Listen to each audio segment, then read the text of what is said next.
Oh, yeah.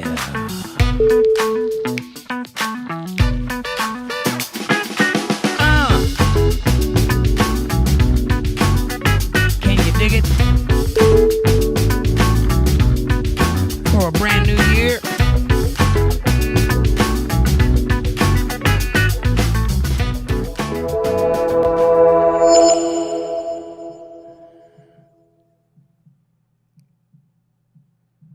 Good afternoon, ladies and gentlemen. Welcome to the show. It's Untethered Live in 2025. I'm your host, Jake Johnson, and tonight we're going to talk about a Happy New Year. We're going to talk about resolutions and do some JaQ&A. How are things in January the 1st in your brand new year coming up?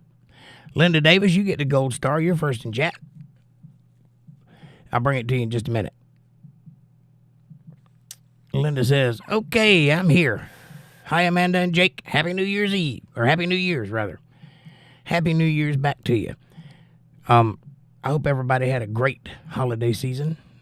Christmas, New Year's Eve, whatever else happens in between that. I did. It's fantastic. John's here. He says, Happy New Year, everyone. Hey, John, good to see you. Happy New Year.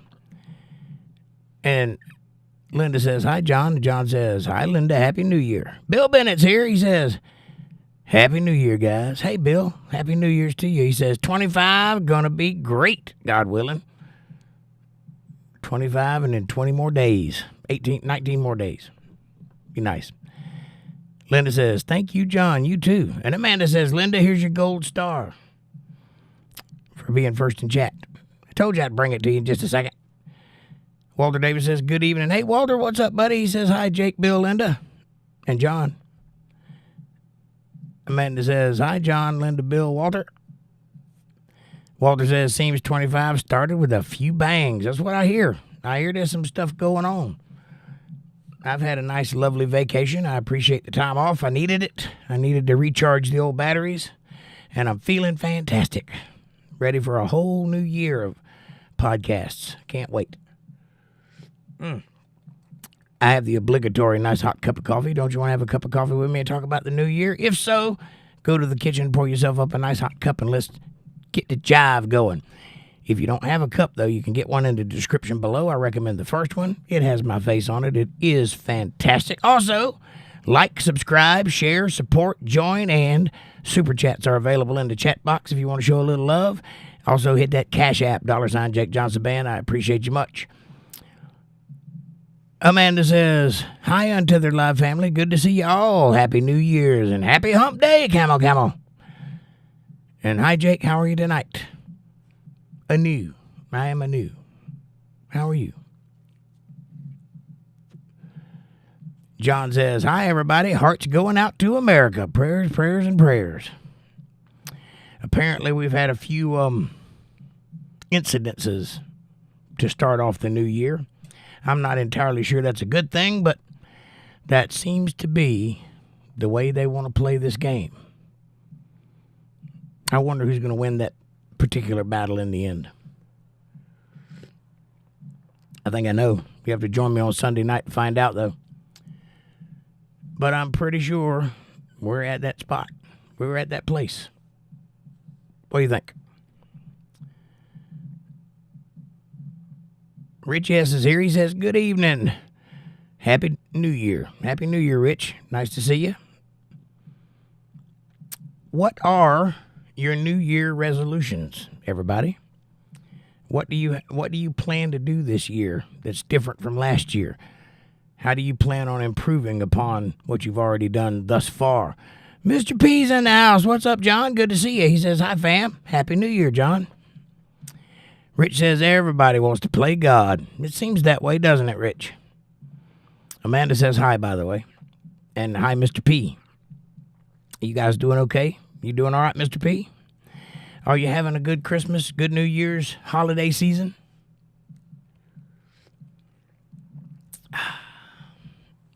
I have, Mr. P says, don't forget to hit that like button, everybody. There's 11 people in chat and only 5 likes. That means 6 of you didn't press the like button. So come on now.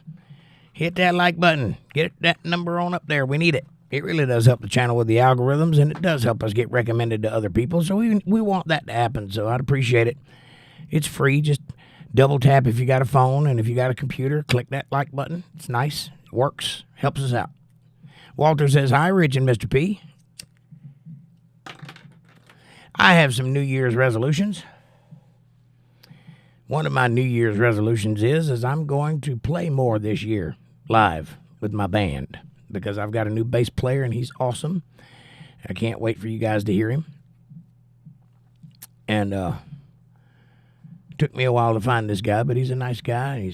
He fits the bill 100% and looks the part and sounds the part. It's going to be good. I took him out for a test run Monday night, which is why I wasn't here. I had to go out and play an event, and that was his first night playing with us proper. So he killed it. It was nice. We had a good crowd for what it was. It was a small place, small venue, but it was a decent, excitable crowd. They were paying attention.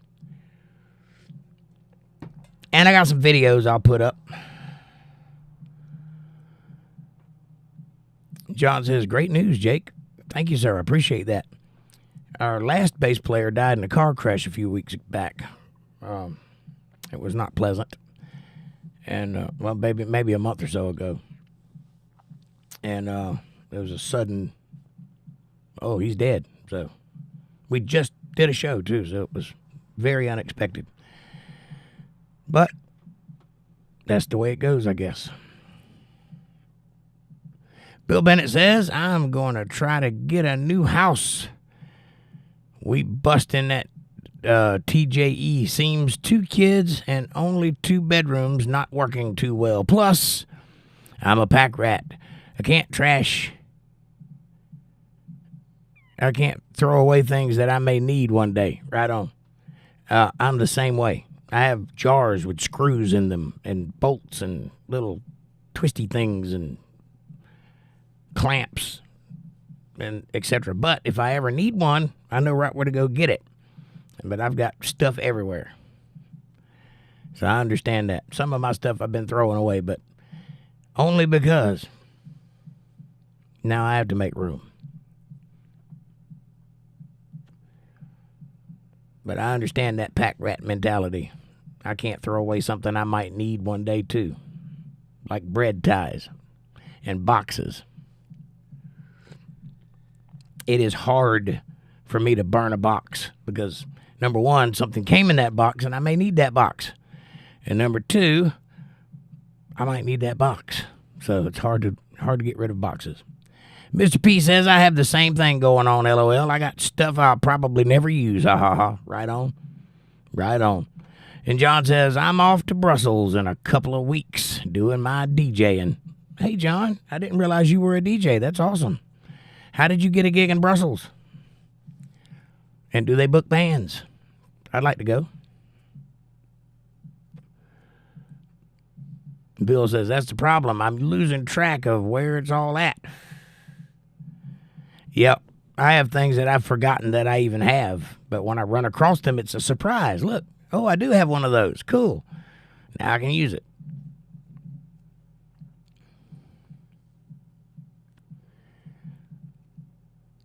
Rich S says, for 2024, God has helped me put others ahead of everything else, including worshiping Him. This year, I am putting Jesus first and letting Him lead me. I will listen and follow. Rich, that is a great idea. You can't go wrong if you're listening to God. Always put God first in every decision you make. Always consult Him before you make decisions. And you will find that your life vastly improves from its current situation. John says, in a place called Cafe Central through a friend. Okay, cool. Well, congratulations on your gig.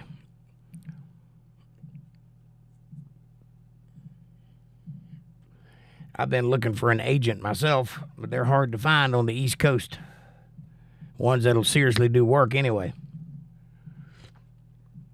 I don't mind paying 15%, but I want him to keep me busy, you know. I want to be a dancing chicken, and I want him to turn the fire up. So they're hard to find. I could join a roster right now with like East Coast Ultimate Entertainment or whatever it's called, East Coast Entertainment, companies like that, I could go join the roster right now, but I'd just sit there. They wouldn't book me. Or they'd book their top 10 people before they booked me. I don't need that. I need one guy that works for me. Fab Daddy says, Happy New Year's. Happy New Year, Fab Daddy. Hope you're doing well. What's your New Year's resolution? Amanda says hi, by the way.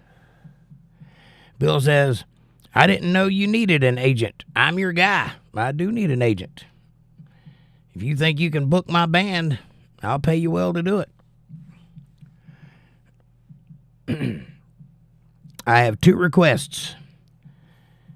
The gigs need to be kind of in a line.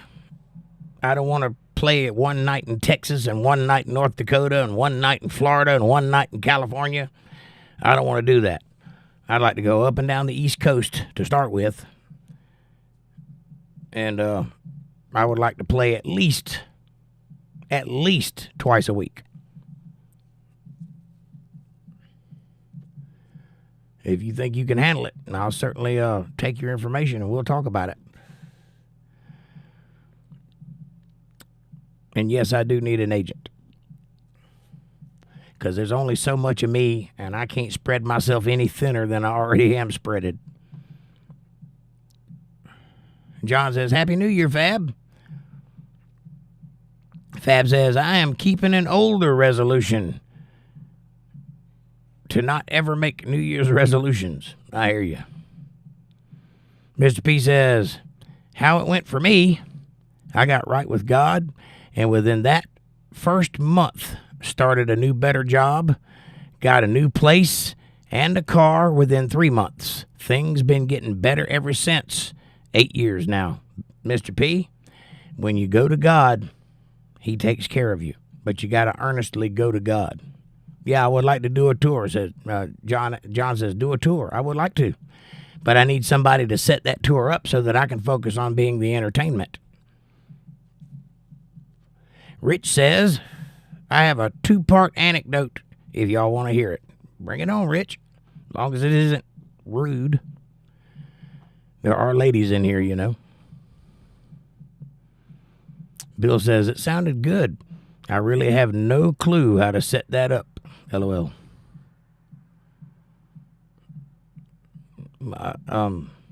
You said I'm your guy. If you don't have a clue how to set that up, how could you be my guy? Here's my email address, by the way, if you want to talk about it. Amanda says, Bill, email Jake at untetheredlivestream@gmail.com so y'all can exchange info. Thanks. Jordan Scott Mills, what's up, brother? Happy New Year's. He says, Happy New Year's, folks. Hey, Jordan. Good to see you. Amanda says hi. How are you doing this January 1st? The first day of 2025. I spent the first half of the day doing things I don't want to discuss and the second half of the day working. So that's what I'm going to be doing all year. Jordan says, hey, Amanda, Jake. Hey, chat. Hey, buddy. And John says, hi, Jordan. Happy New Year. Bill says, I'm sorry. It was a wise tale. Okay. Well, I'm serious. Serious as a heart attack.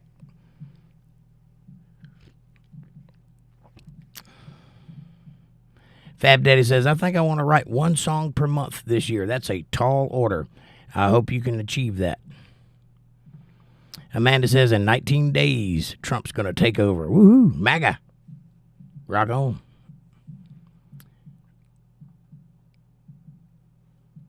All right. I got to go over there for just a second. I'm going to play a song for you guys. This is the first time you get to hear this song in 2025. Just for you. Hope you enjoy.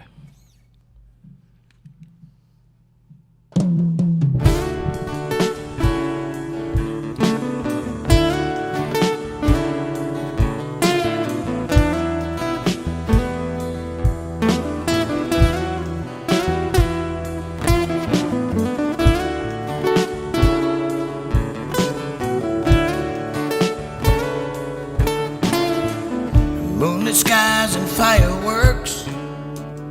People laugh, people flirt all night long.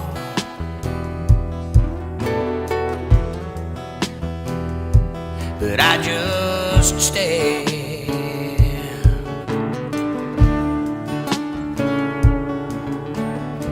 So I drove down to the local bar where people come in their fancy cars to play their games.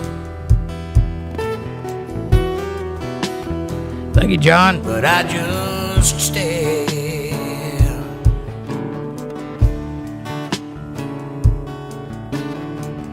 Then I saw you sitting there, all alone in that empty chair right next to you.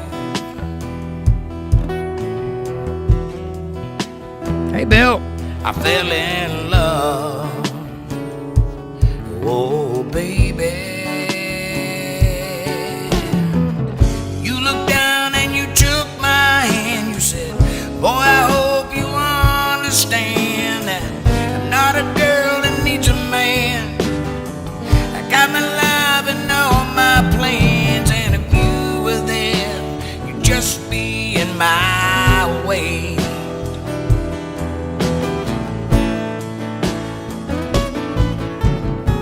And girl, it ain't gotta be like this. I'd give you everything for just one kiss, and I don't care what you say. I fell in love with you anyway.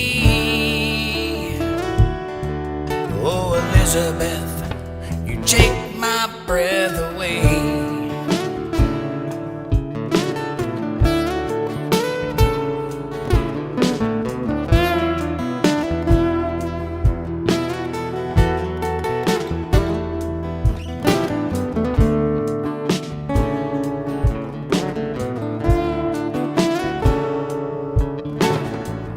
At that bar where we first met, you smiled at me and my palms got wet, and you just looked away.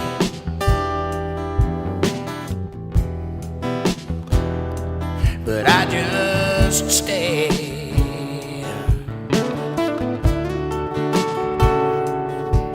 You said, been in love and it never works.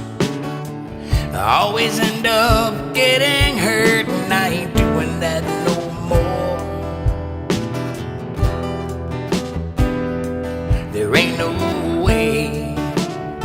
Oh, no, no, no, no.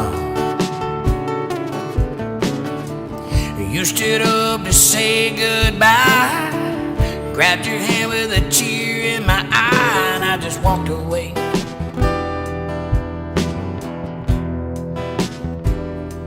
But you just stayed.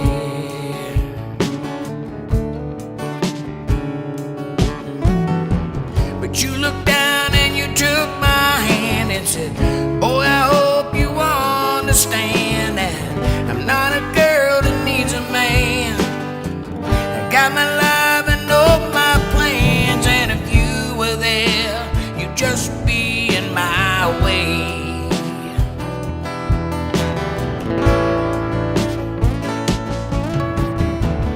Girl, it ain't gotta be like this. I'd give you everything for just one kiss, and I don't care what you say. I fell in love with you anyway. Oh, Elizabeth, you take my breath away.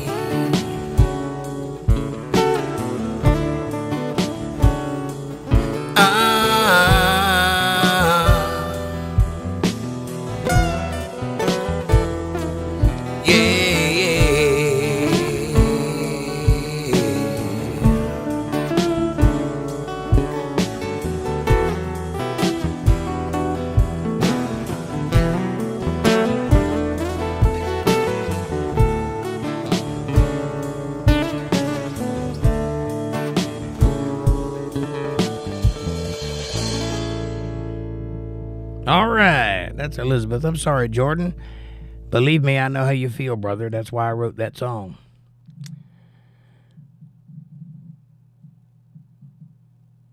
Jordan says, speaking of, anybody notice how randomly Trump gets elected and then terrorism starts happening all over the place? Anybody notice that? Is it just me? I don't think so. Amanda says, woohoo, Elizabeth. And Linda says, oh, yeah, thumbs up heart. And Bill says, Happy New Year, kids. Hey, Bill, too. How are you? Amanda says hi, by the way. Linda says, hi, Bill. Happy New Year's. And Mr. P hits me with a $5 super chat. Thank you, Mr. P. God bless you, sir. He says, every little bit helps. I hope all your years are amazing. Well, this one has been, and I can't wait to see what this next one, this new one, has to offer. I'm going to take advantage of everything I can grab hold to, though. I promise you that. John says, hi, Bill. Happy New Year. Bill Bennett says, Amanda, is your name Elizabeth? Sorry to disappoint you. That song is about 20-something years old. Jordan Scott Mills says, Happy New Year, John, Bill, and Mr. P. And Amanda says, LOL, it might as well be. Bill, it might as well be. It fits. Yep. Mr. P says, hey, Jordan, I hope you're well, brother. I hope you're well, too. Amanda says, I'd give you everything for just one kiss. Mwah.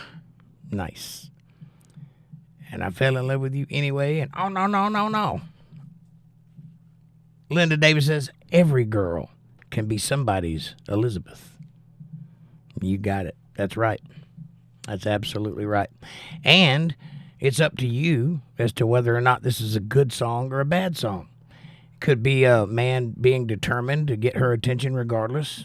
It could be a woman who's just bound and determined to not take his attention regardless. It could be either way you want to go. So it's up to you to interpret. A good song can be interpreted many ways. So I take that as a high mark of praise. Appreciate that.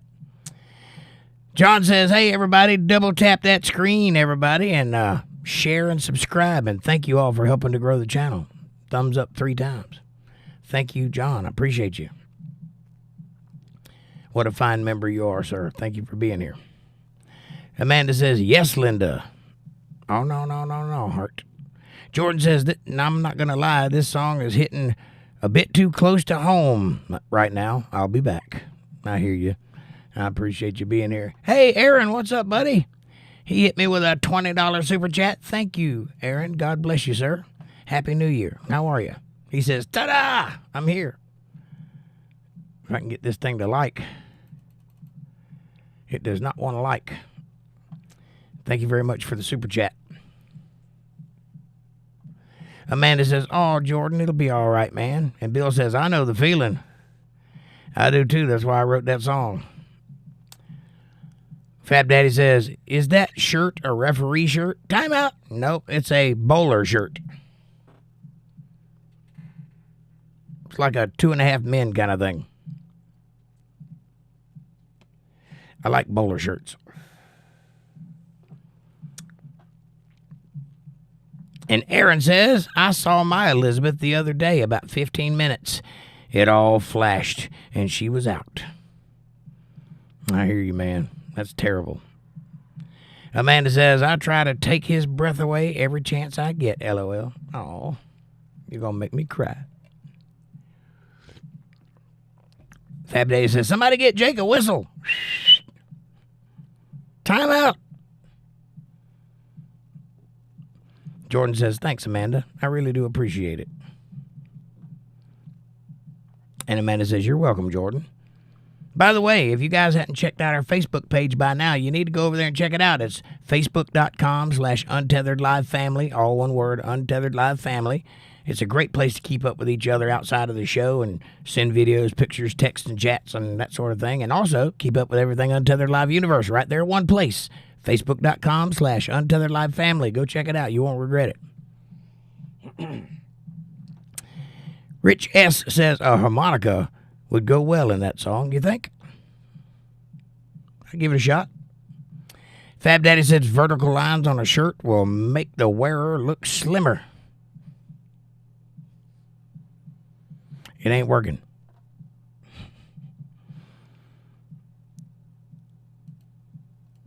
Thank you, Aaron, for that $20 super chat. Ta-da! Amanda says, hi, Aaron. I didn't see you sneak in. And Bill says, it has definitely grown on me. The song? Well, thank you. I appreciate you, sir. I got more where that came from. I'm going to release some more this year.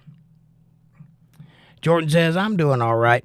I just been asking God for guidance a lot recently because I sort of feel like all my plans are gone now. Mr. P, and it helps. Praying always helps. Yes, Jordan. Now listen, if you want to make God laugh, tell him your plans. That's the old saying, and the reason for that is because no matter what you plan, life is going to happen the way it happens regardless. And sometimes that'll align with what you want to do, and sometimes it's the complete opposite of what you're trying to do. And you just got to learn to roll with it, and that sucks. But I understand where you're coming from. Know that you have friends here, and if you need any advice or just somebody to listen to you ramble, we're here for you. Whatever. You know, you got my email address. If you don't, it's in the chat. Go check it out. It's up there somewhere. And we'll be here if you need us.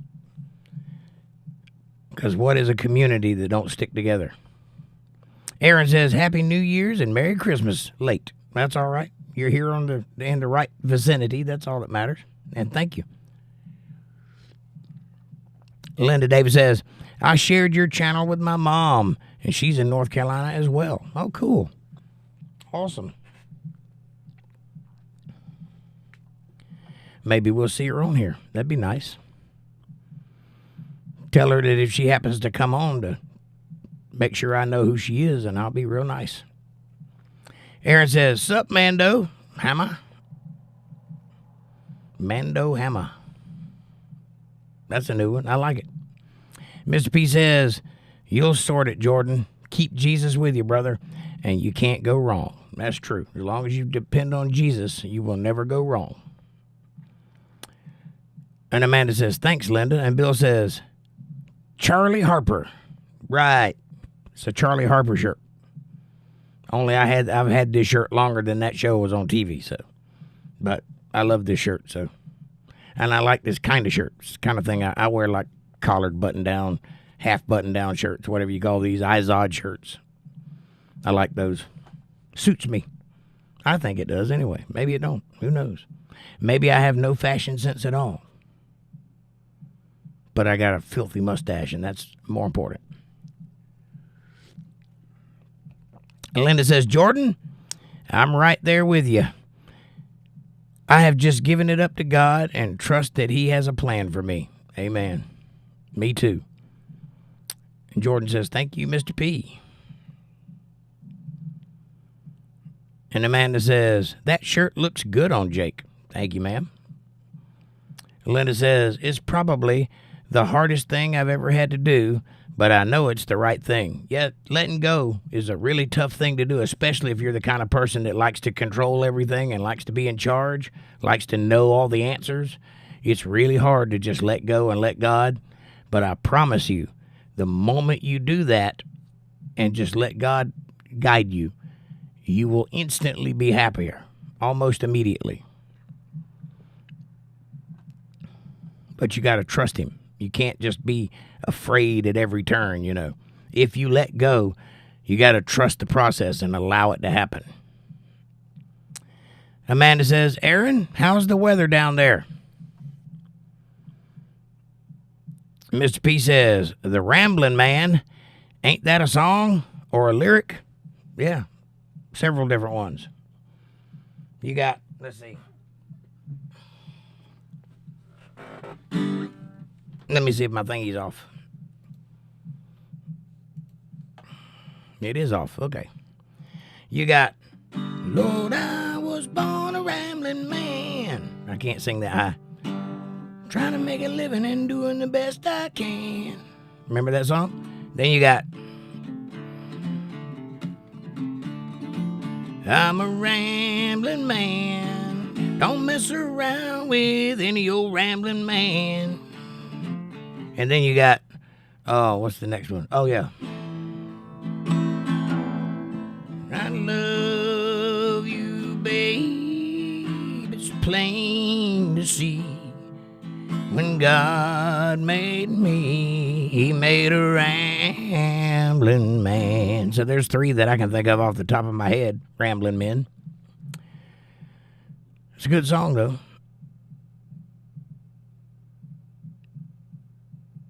George Scott Mill says, Linda, It's the only responsible choice one can make now, LOL. It is tremendously hard, but Mama didn't raise no. Bye, LOL. I hope not. Aaron says, Amanda, 75. 75 degrees? Nice. Amanda says, nice, it's 55 here tonight. It was a little chillier earlier, I think.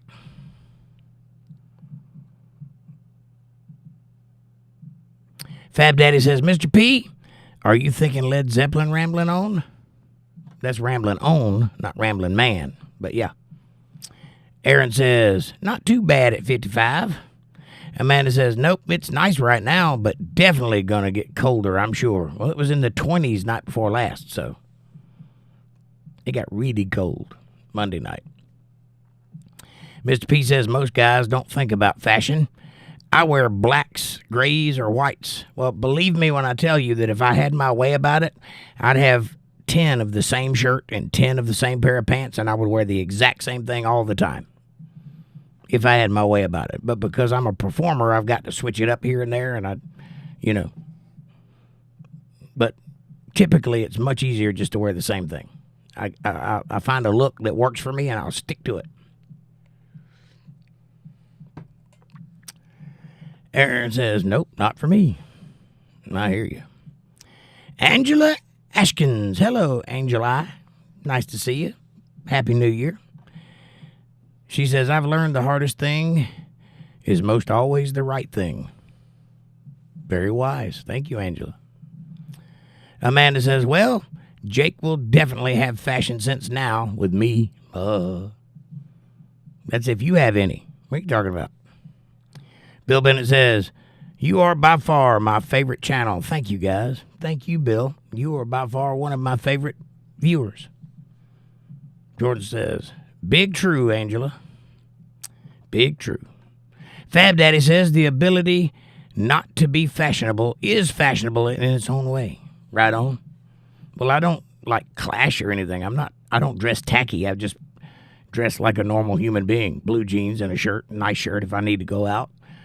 Boots of various kinds, and almost always a ball cap. I know I have beautiful hair. Why would I want to put it under a ball cap? Just because I always have.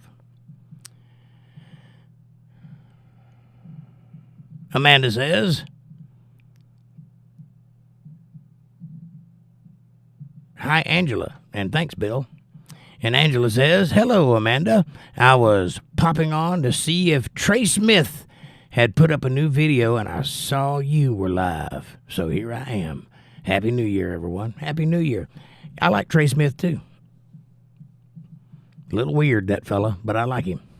He thinks like I think. He talks like I think.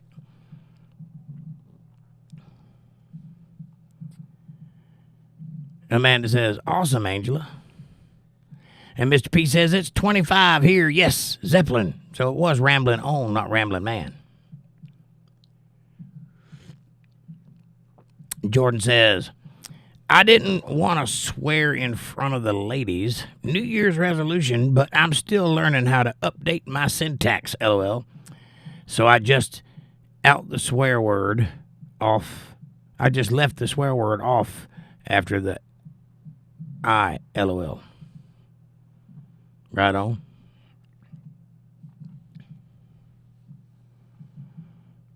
And thank you for respecting the ladies. That means a lot, Jordan. Appreciate that.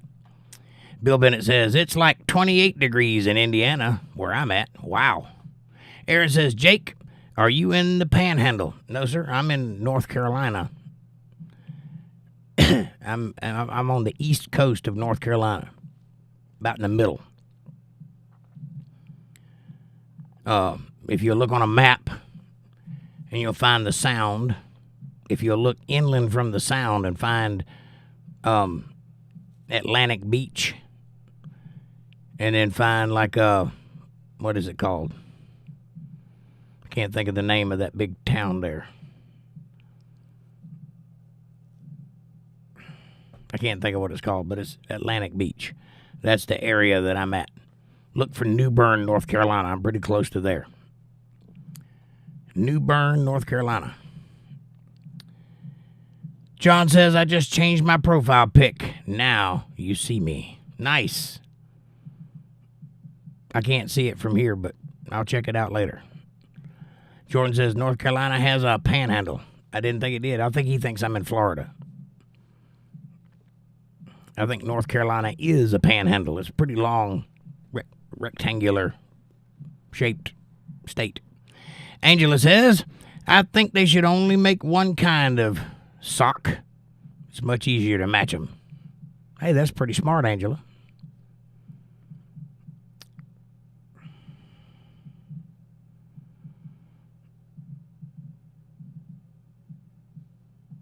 Amanda says, you were looking mighty hot Monday night, LOL. Well, thank you.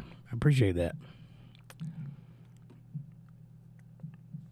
Jordan says, Angela, and the socks are black so they don't look gross after wearing them once. Right on.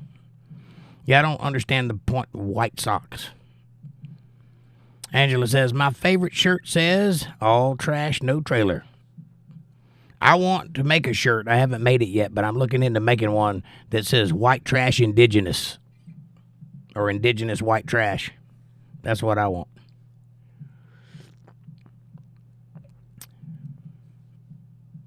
Aaron says, LOL, and Amanda says, no, Aaron, North Carolina. Mr. P says, yes, always a ball cap unless I'm doing something fancy like a wedding, and then it's a cowboy hat or nothing. Well, I used to wear cowboy hats back in the day. I kind of got out of that when I got into rock and roll music because I grew my hair real long and just did that thing for a while. And not too long ago, I bought another cowboy hat, a nice one, about $200, and somebody stole it from me out of my house. So there went that hat.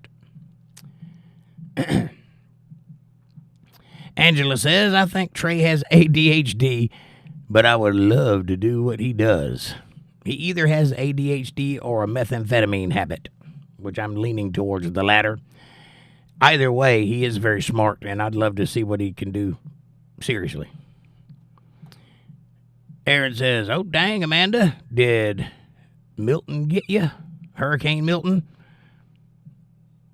I think it did. Fab Daddy says, I think most kitchens in North Carolina have a panhandle. Most of them, yeah, mine do. Several of them. Amanda says, I was in Florida when Milton came by. And Aaron says, it was bad here. Yeah, the beach is gone. Lover's Key dried up. That's terrible. And Jordan Scott Mills says, ℂ𝕚𝕤𝕚. ℂ𝕚𝕤𝕚? What are you getting at there? ℂ𝕚𝕚𝕚. ℂ𝕚𝕚? Carolina? I got you. Maybe. Mr. P says, I can't sort how to upload my pic. I don't know. These here modem gadgets and gizmos are bewildering indeed. Well, there is a way to do it, Mr. P. You usually have to go to settings or something like that. Go to your profile or whatever it is, and you can upload it from there. Bill Bennett says, Jake, did you happen to ever check out Mr. Banker by Leonard Skinner? I did. Interesting song that. I did listen to it. I even played along with it. It's kind of slow for me, but I like what it was saying. Amanda says, LOL, Mr. P, if you want help, message me on Facebook and I will talk you through it. Right on. Mr. P, get with Amanda. She'll tell you how to put that profile picture up there. And George says, why can't I be trash with my foundation-based house? The discrimination. Well, you could be, but white trash usually comes in a trailer. That's just the way it is. We're trailer park kids, you know. But if you live in a house, you can be white trash. It's just harder to do. It's like white privilege, you know. Aaron says, white marketing to sell bleach. Right on. Angela Ashkin says, I want one of those shirts for sure, Jake. Well, I'll make some and put them on the channel. We'll see what happens. I love it, though. I love the idea. Aaron says white socks, right?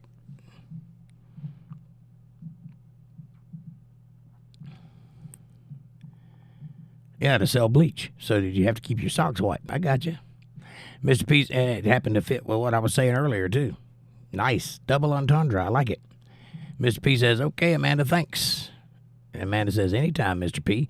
Jordan says, Mr. P, just email a picture to yourself so you have easy access to it on your computer. It's easier to do on a desktop, in my opinion. It is. Aaron says, I'd like to see North Carolina. It's a nice place. There's some pretty places here for sure. Very picturesque in some areas. And then in other areas, it's all fields and flat. But if you get out towards the west of North Carolina, out towards Asheville, there's a lot of mountains up that way. If you go up towards Virginia, there's a lot of mountains up there. I just happen to be in a pretty flat part of North Carolina and headed towards the beach. The beach is only about 30 minutes from my house, 45 minutes from my house, maybe an hour if you drive through traffic, but it ain't too far away.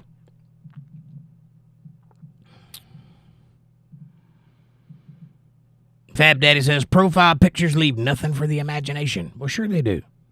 It's all in how you take that profile picture. You could do this, or this, or this.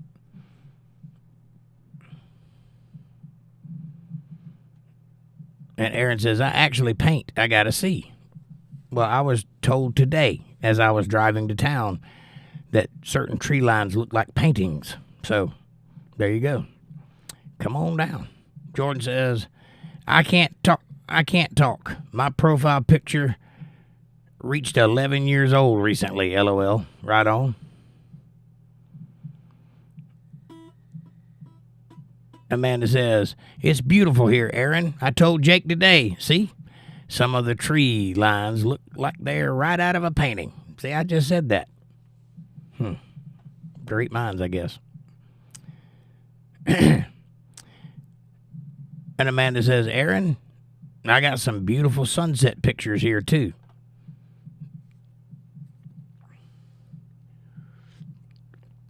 Well, Aaron, I don't know if you're aware of this or not, but I have a show on YouTube, and if you've got some paintings that you can take some pictures of and send me pictures, I will put them up in the background and promote your work for you, just because you're a member of the channel or a follower of the channel.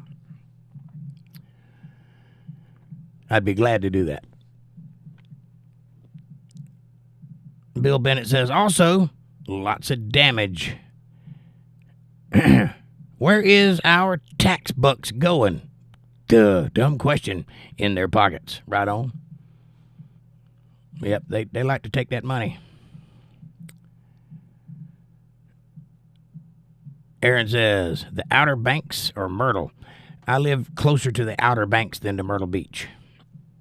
Myrtle Beach is right on the edge of North Carolina and South Carolina. I live right in the middle of North Carolina. Bill says Edgar Winter's White Trash was one of my favorite bands. Nice. My production company is called Backroom Trash, because that's what I am.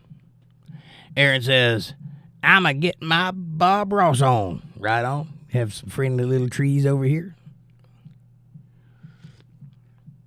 Look at the happy clouds.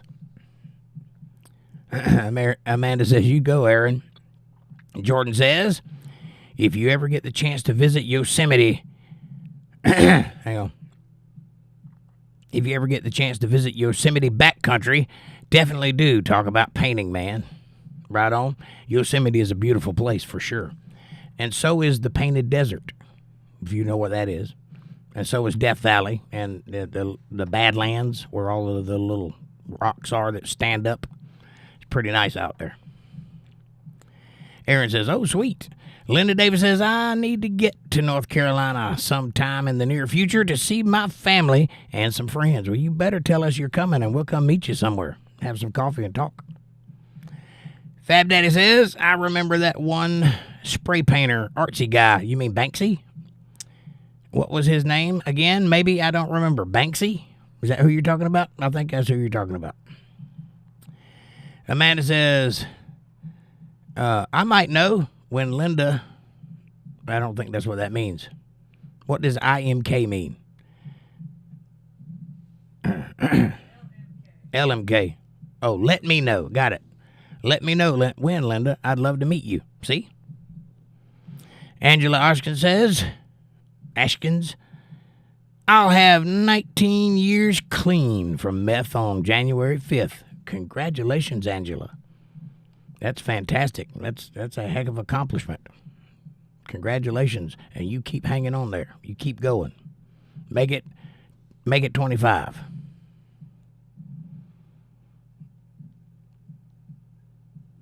Bill says, great job, Ange. And Amanda says, congratulations, Angela. You may not know this, Angela, but you're in good company, if you know what I mean.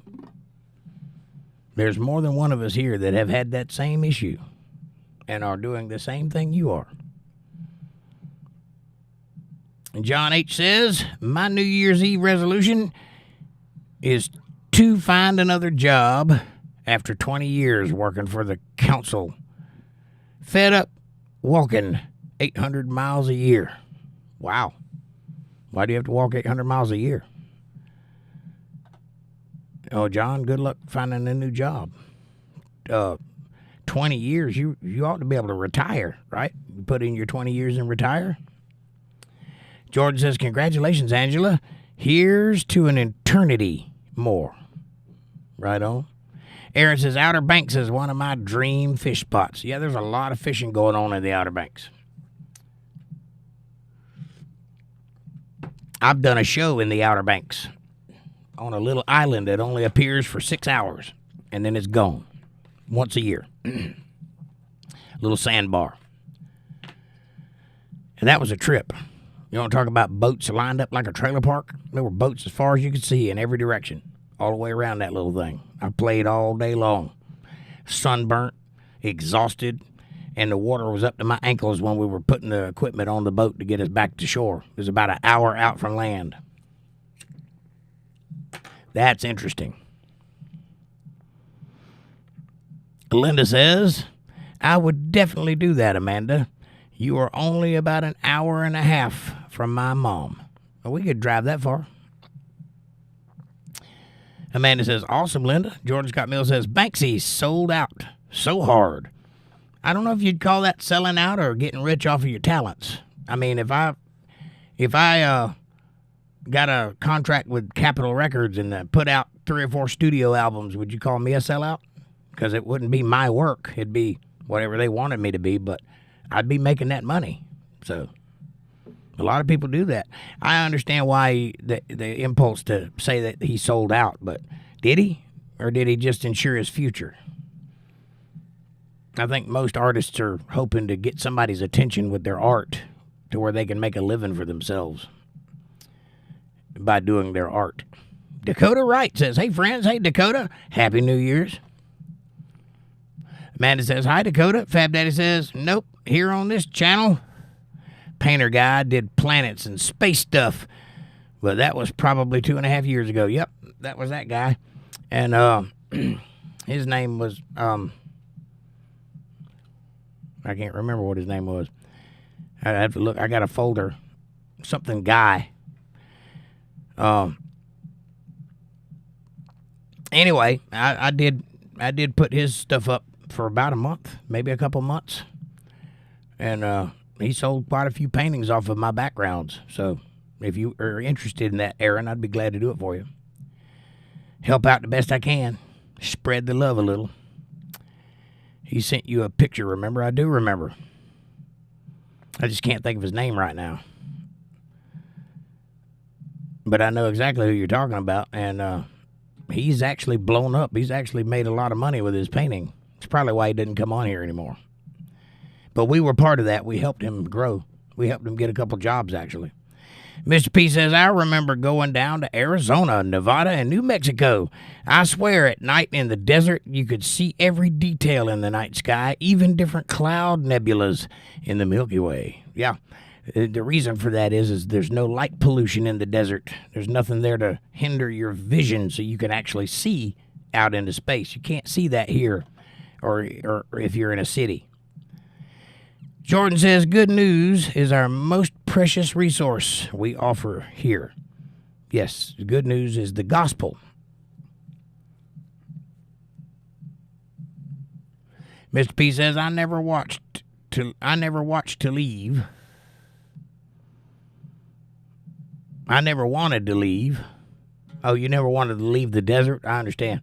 Yeah, looking up there is quite interesting. You can really see God's handiwork when you stare out up like that. I litter picker, says John. Well, don't pick your litter. That's gross. Amanda says, I remember who you were talking about, Fab. That was back when Jake first started the channel, but I don't remember his name. It was a couple of years in. I've been doing this for like 8 years now. That was probably year 5 when that happened. Something like that. Bill Bennett says, I've done everything but meth. I've had a habit. I said, but a bad habit is bad. Congrats. All do your best to live right and free, and don't be a slave to anything. Well, Bill, that methamphetamines will drive you crazy. It makes your critical thinking go away, and you can't make long-term thought processes. It's quick thoughts, and you'd be surprised how easy that'll lead you into making bad decisions. It's bad for you. If you can avoid it, I would recommend it. But it's also amazing. It's also fun. And it's also addictive. And it will ruin your life if you allow it. I say all things in moderation, especially moderation. We are but human beings. And you can't judge somebody for having a bad decision or doing something to self-medicate. You can't judge somebody for that because you've done that in one way or another. Bill says, I'm a hypocrite. I need to practice what I preach. That's what I'm talking about. In order to not be a hypocrite when we come to this place, especially during Bible study, which is, I believe, opposite. Most churches will be like, well, you're a sinner. You can't come in here. Well, why are you here then? Right? You think Christ hung out with saints? He didn't. He hung out with sinners, murderers and prostitutes and such, thieves, tax collectors. Why? Because they need him. Saints don't need to be saved.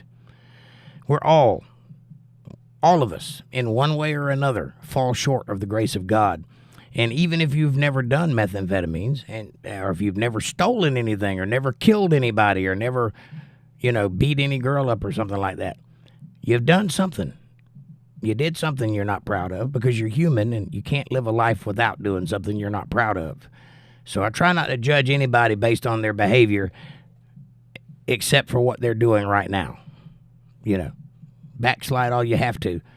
But when you come before the Lord, come humble and come earnest and don't lie about who you are, and you're welcome here at always. And I don't think you're a hypocrite. I think you're just learning how to live in this world, and this world is difficult. Jordan says, I'd call it selling out when you started off saying you never would do that and that you hated the entire art establishment. Yes, you are a sellout. Yeah, I agree with you there now. Like punk rock, like Green Day, who did sell out because they were a punk band, which is the antithesis of studio rock. Yet they've made quite a few studio rock albums that are not very punky. They're actually quite in favor of the man, so to speak. When punk is supposed to be anti-establishment, it's actually very establishment. Go listen to their lyrics. They are all about some democratic behavior. So that's a sellout. So I understand what you're saying, and you are right about that. Amanda says, the painter guy. Yeah, I can't remember his name. I have to go look. Bill says, I went to an Edgar Winter concert in 1972, and Johnny sat for the whole show, and we used to have a little fun back in the day. Well, I sit for most of my show, too. I have a stool on stage. I jump up and run around, but I sit down, too, because I got a bad back, but I don't like to tell people that, so I just lean back on my stool. But I understand what you're saying. He was drunk, or high, or both. Angela says, thank you all. After about 6 years, I actually quit counting. I had to leave, join the carnival, and leave state for about 3 years to do it, but I did it. And I'm a gypsy at heart. I am too. I've moved around all over the place. I've never stayed in one place for any length of time. I think I went to about 22 schools when I was growing up. A few months here, a year or two there, on and on and on and on.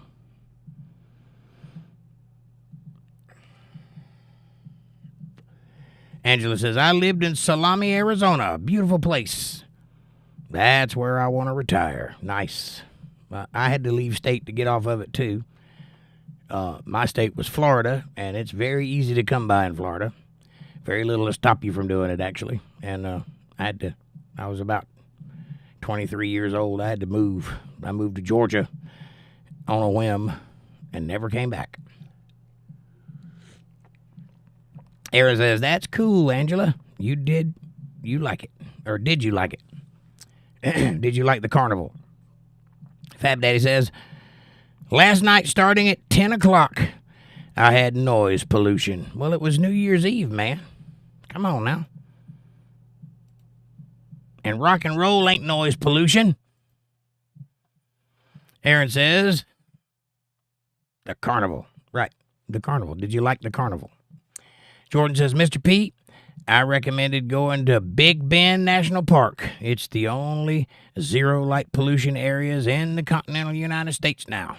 Wow. Interesting. Angela says, yes, I loved it. I worked for Name mostly. A few small shows, too. What did you do in the carnival? Jordan says, I got some oceanfront property in Arizona. If you'll buy that, I'll throw the Golden Gate in free. Fab Daddy says, the only night the cops don't care how loud you get after 10 o'clock. Yep, it's a losing battle if they did care. John says, I used to love LSD back in the day. Only smoke now. Well, everybody does something, John. I'm not judging you. I've had people judge me, but they don't even know me. They don't know what I do and what I don't do. They think they do, so I let them judge me. Fab Daddy says, if you really think about it, we're all sellouts to some degree. You do grow up and make decisions that make your life easier, whether you want to do it or not. Mr. P says, good night, y'all. Much love. I got an early day tomorrow. Mr. P, God bless you, sir. Thank you for being here. I'll see you Friday night. Come on by. And Happy New Year. Jordan says, good night, Mr. P. Sleep well, man. Happy New Year. Amanda says, good night, Mr. P. See you later. Fab Daddy says, good night, Mr. P. And Linda says, good night, Mr. P. Happy New Year's. And John says, I a gypsy by blood. I a traveler. Nice. Interesting. I'm a Native American by blood, mostly, and a little bit Irish, which is why my skin is white. My skin is white, my eyes are blue, but there's black blood in my soul, and black blood you can't control. David Allen Coe. Angela says, I went to quite a few schools, too. Right on.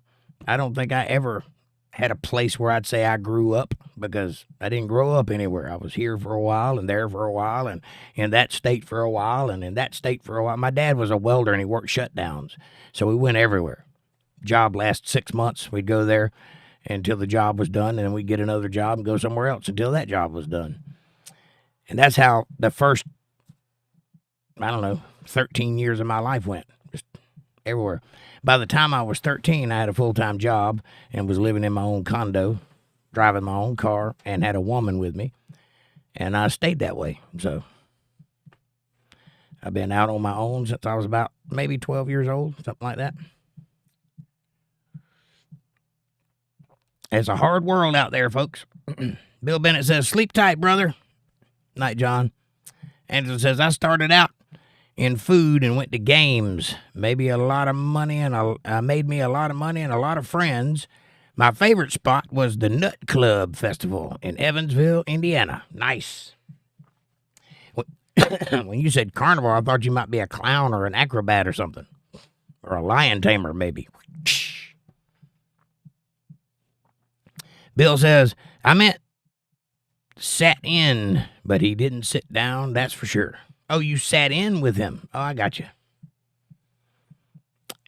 Nice. You got to sit in with John Winters? That's pretty sweet. I've sat in with him too. He's on a recording and I'm playing the hell out of his music.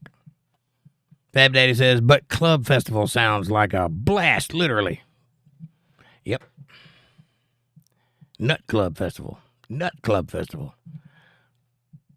A blast. Ha ha ha. Easy there, fella. Jordan says, in Oklahoma, we just told the cops to leave when they wanted to come to our property and check our fireworks and guns. 20 Mills Klan boys holding rifles reminded them it was the 4th of July. Right on. Yeah, when I was in Georgia, I was born in Georgia, and I lived way back in the swamp. Now, it's not like that anymore. Now the road is paved, and there's houses everywhere, and there's a store everywhere.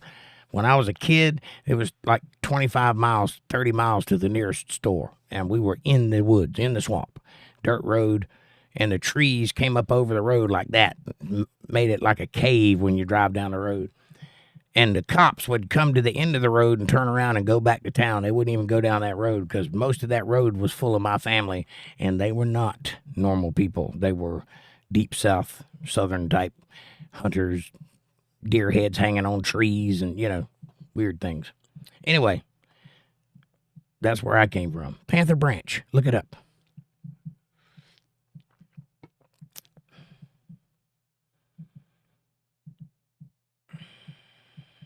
Angela says, Nut Club is a blast.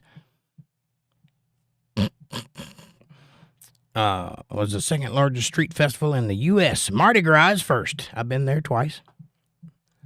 I still remember Mardi Gras. I don't even know if they still do Mardi Gras or not. When I was a kid, they did it every year, and there was boobies galore.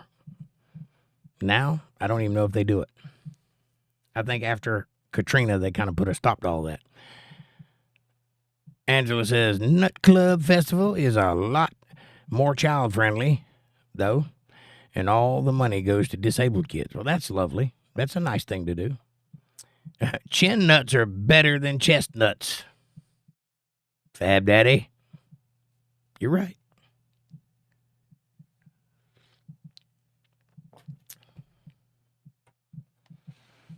That's a good joke, though. I like that. Bill says, no, he played the whole show with his brother Edgar. It was a surprise visit. I got you.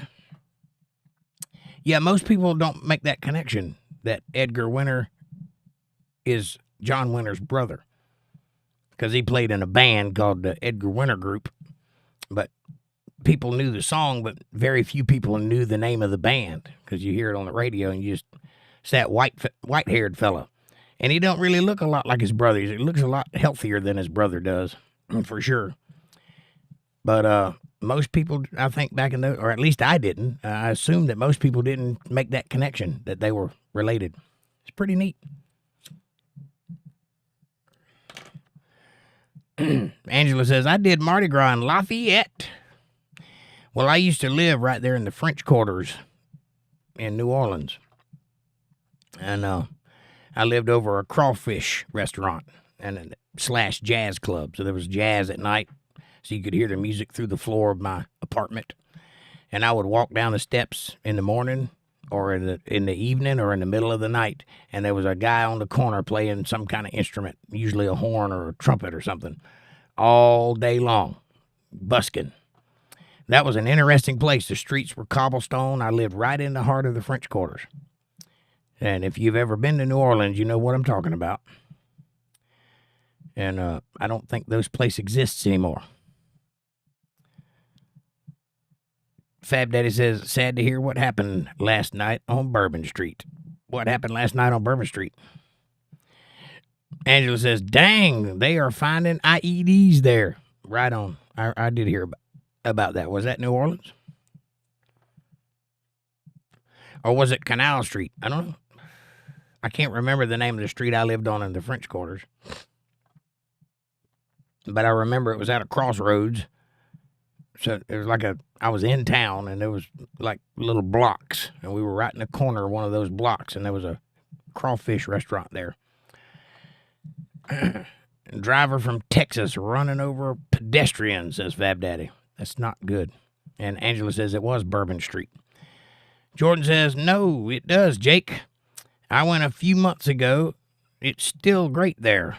I never went before, but I reckon they brought it back. I don't know. I haven't been there. It was a different animal. I know that for sure. And they may have brought it back. Or it may be a different location. I don't know. I don't know how bad the damage was in that area. Because after Katrina, nobody ever, in my family, ever went back in that direction. Yeah.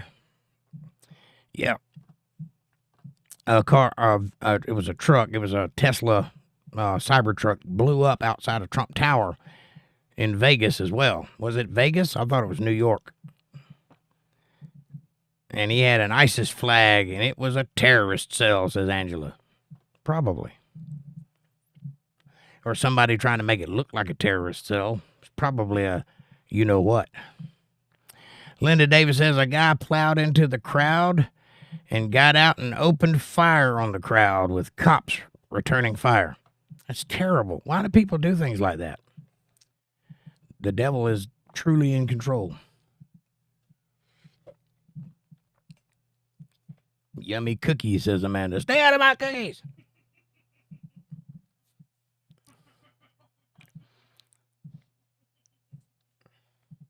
Better not eat all my cookies.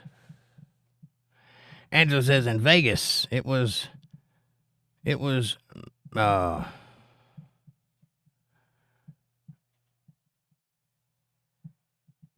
the battery of the truck.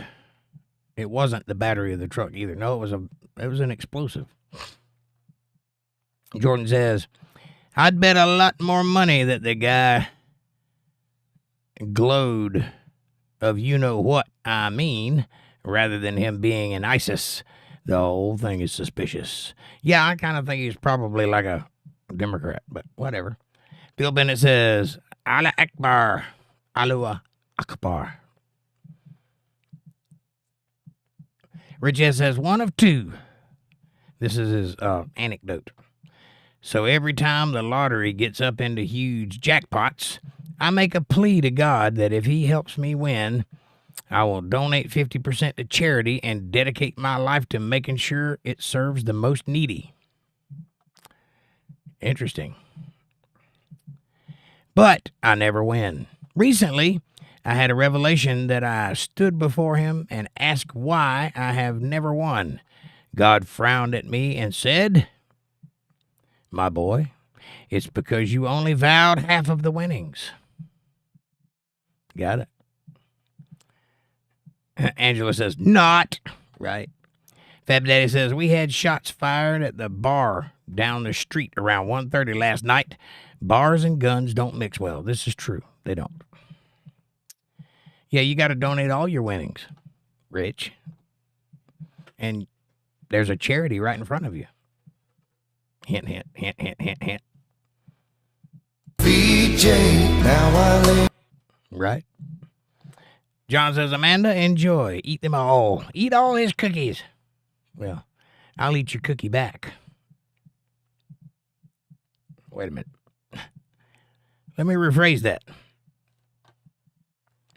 Amanda says, you already ate all the peanut butter cookies. I guess I'll have to make you more tomorrow. See, that's the beautiful thing right there. Thank you. Bill Bennett, they were great too. Peanut butter cookies with Reese's pieces in them. The candies, not the cup. It's delicious. Anyway. Bill Bennett says, whatever that means, Elon said fireworks. I don't know. Jordan says, I was calling him a Fed. Probably is a Fed. Bill's, and if you notice some of the recent activity of the Feds, you would probably jump to that conclusion before any other conclusion, especially ISIS, which hasn't been heard of since Obama. Or that brief moment when Trump was president when he said he killed and destroyed ISIS. So, Bill says the connection is Edgar's first album was called White Trash. Luckily, I still remember this ancient history, LOL, guys. Hey, it might be ancient history, but it's good history, and I like good history. Angela says fireworks and some kind of bomb. Yeah, it was some kind of IED for sure, I think. I don't know. Amanda says, don't threaten me with a good time. Eat my cookie. Right on. Amanda says, I made them. I should be able to eat them, LOL. No, I'm just kidding. I made them for Jake. Oh, you can eat them. I'm just teasing you. I had a few of them. Bill says, God don't like money. We are not supposed to have any. This is kind of true. God doesn't like the love of money. Money is a tool, and you can use it to get by with, you know. I would encourage you to use the barter system every chance you get. Do something for a neighbor and have your neighbor do something for you, and you two help each other survive. That's the best way to do business. If you need something, trade for it. Trade something of value for something of value. It's a beautiful way to live. But money is a tool, and you can use it. I survive on money. I got to pay a light bill and an internet bill and keep my equipment up to date and all that kind of stuff too, which is why I take super chats. But God doesn't like the love of money. I'm not wearing a Rolex or riding around in the G5, you know. I have a humble existence, and whatever money comes into the podcast helps pay for it to grow. That's it. I don't blow the money that I get. It goes right into bills. So, and I don't get that much. It may sound like I do, but I really don't. You would laugh if I told you how much I make a month off of this show. The show that I've been doing for almost a decade. And 5 nights a week at that. 2 hours at the time, which translates to about 20 hours a week added on to my full-time job and my second full-time job, which is being in a band, which is about 20 hours a week. So there's very few hours in the week to sleep. And if I told you how much money I made, you'd laugh. So you're kind of right about that, but you are supposed to take care of yourself, but render unto Caesar what is Caesar's and unto God what is God's. And as long as you're giving God his due, I don't think he cares what you do. And Jordan says, I think it's more the vices around money that God doesn't like, Bill. True. The love of money, which is the root of all evil. John says, smiley faces to Jake. Thank you, sir. Bill Bennett says, how did you know he don't like me? Who don't like you?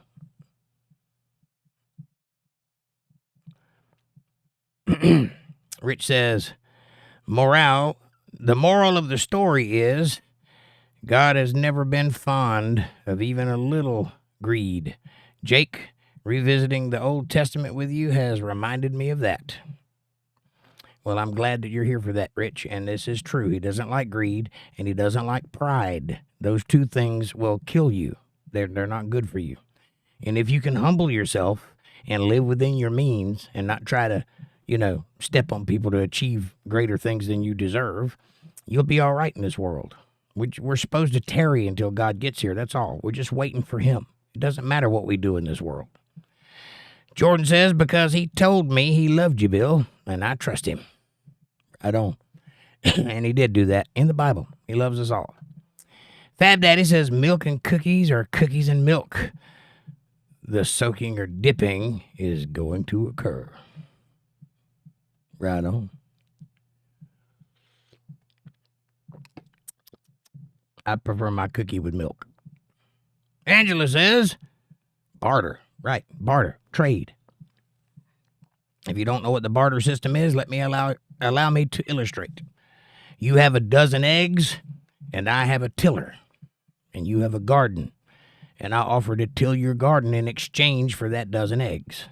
You give me a dozen eggs as payment, and I till your garden, and we both come out with something we need. That's the barter system. Amanda says, fresh hot cookie and vanilla ice cream. Yummy, Fab. Nice. You calm your little self down, young lady. Bill Bennett says, Jake, you're not doing this for the money. You're helping save souls. I'm trying to. I am trying to. I am running a business, and I am trying to survive, but I am not doing this to make money. No. If there's much easier ways to do this than the way I'm doing it. I could advertise. I could invite other people onto the show. I could do more guest spots on other shows. I could, sell more merchandise and be more specific with the advertising and all of that. I don't do any of that. I allow God to place on your heart if you want to donate to my channel, and that's between you and him. It ain't got nothing to do with me.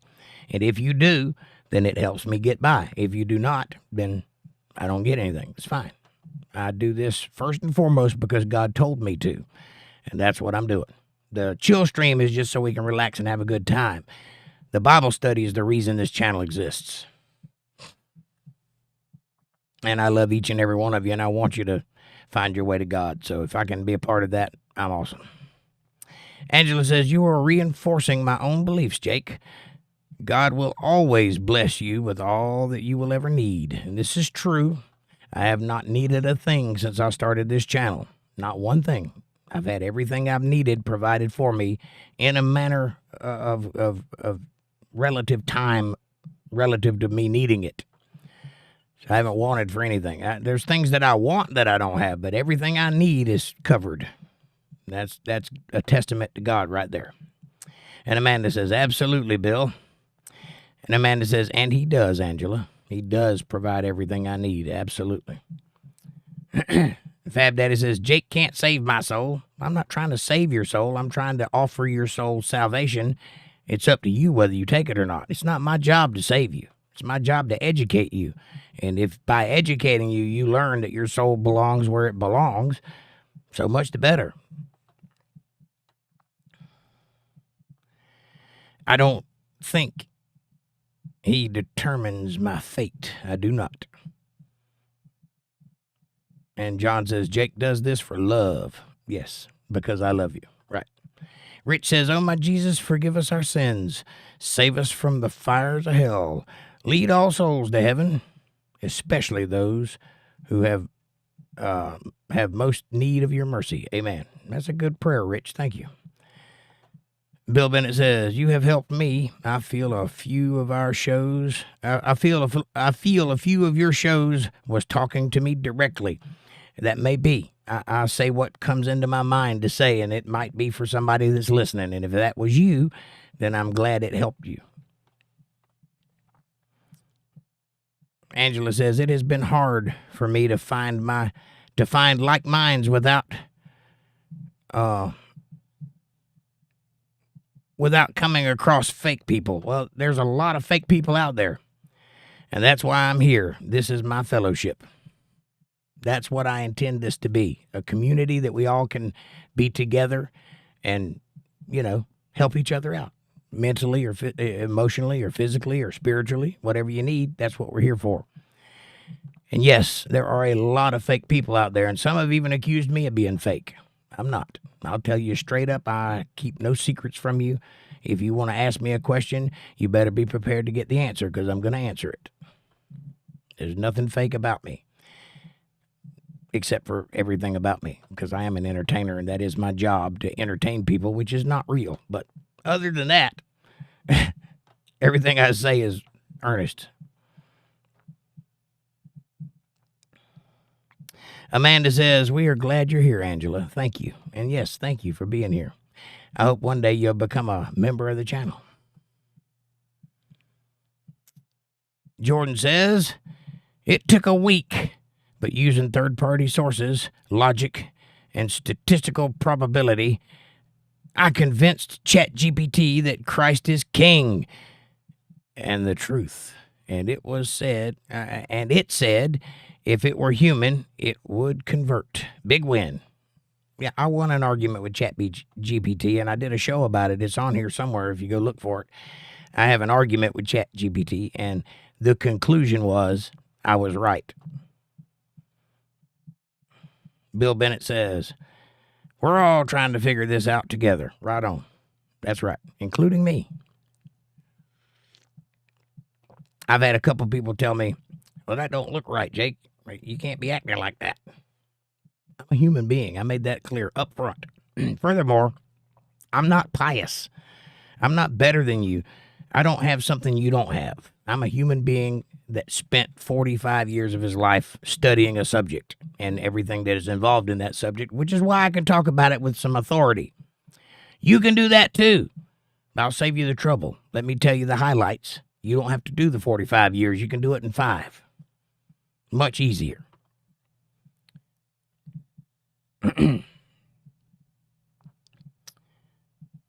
Angela says, thank you so much, Amanda. And Amanda says, you're welcome, Angela. George says, which reinforces my own faith so much, because it is not just faith, it literally is logic. And the last man standing in this battle of religions. Well, the last man standing will be God, for sure.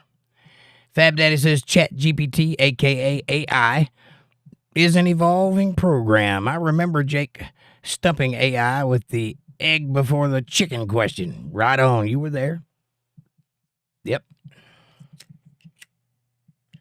And even if it evolved that far, I could stump it still because I know things it doesn't know.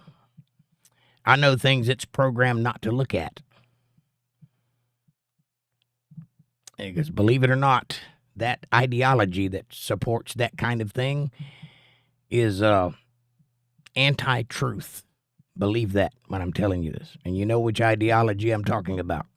You may not believe that if you're a member of that ideology because you may not be as deep into it as some others are. I assure you, when you get to the upper ranks, where the people are that are in charge, where the people are that are in academia, where the people are that do programming and such, they are anti-truth. They want to tell you a narrative. They want to tell you a lie. If you don't believe that, watch any of the network televisions, including Fox. And you'll hear a bunch of lies.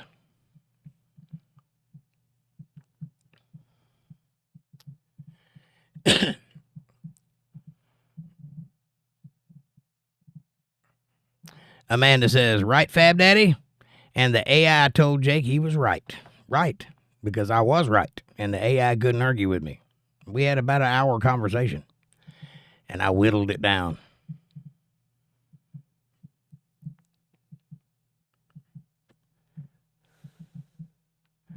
Angela says, I don't believe in religions. Well, I don't either, which is why this channel is called Untethered Live. We are untethered from all religions. I believe they exist. I've seen them. I don't believe they are correct. I believe that all religions are little slivers of the whole story, and I'm looking for the whole story. Jordan says it doesn't matter because it can either choose to follow its bias or be intellectually disingenuous or not and accept the truth. Kind of how the truth works, computer or not. I believe you're right about that, but even AI is not intelligence. I need you to understand this.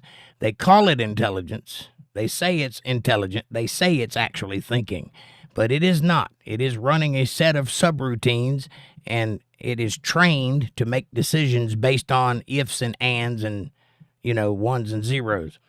And those decisions are arbitrary. They don't have any meaning. And how do I know that? Because if you talk to one for any length of time and you flip-flop your questions around, you'll get more than the same answer for 2 different ways of thinking.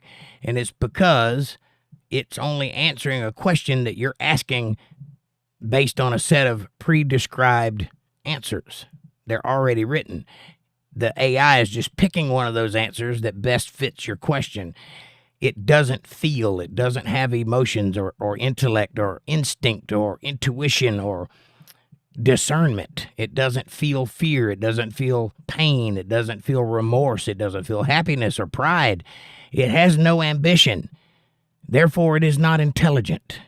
It's a computer program, which means it's not intelligence. If you understand that and you really do grasp that, then you know there's nothing to fear from an AI, because all it's going to do is what it's programmed to do ultimately, and that's because of a man. Even in quantum computing.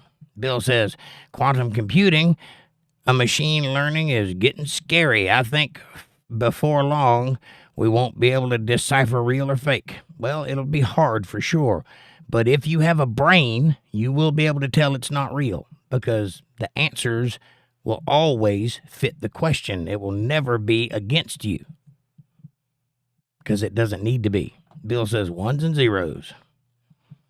Or 00011111111000011. Fab Daddy says, LOL, Bill. And Amanda says, it's hard to do that now, Bill. It is hard to tell, but it will always be because computers have a problem. It's called the uncanny valley, where they get too close to reality and the brain just doesn't accept it because it just isn't right. Like this background. If you looked at a picture of this, you would say it was computer generated because it doesn't look real. It's not. That's why it feels that way in your head. Trust your instincts. Use your eyes.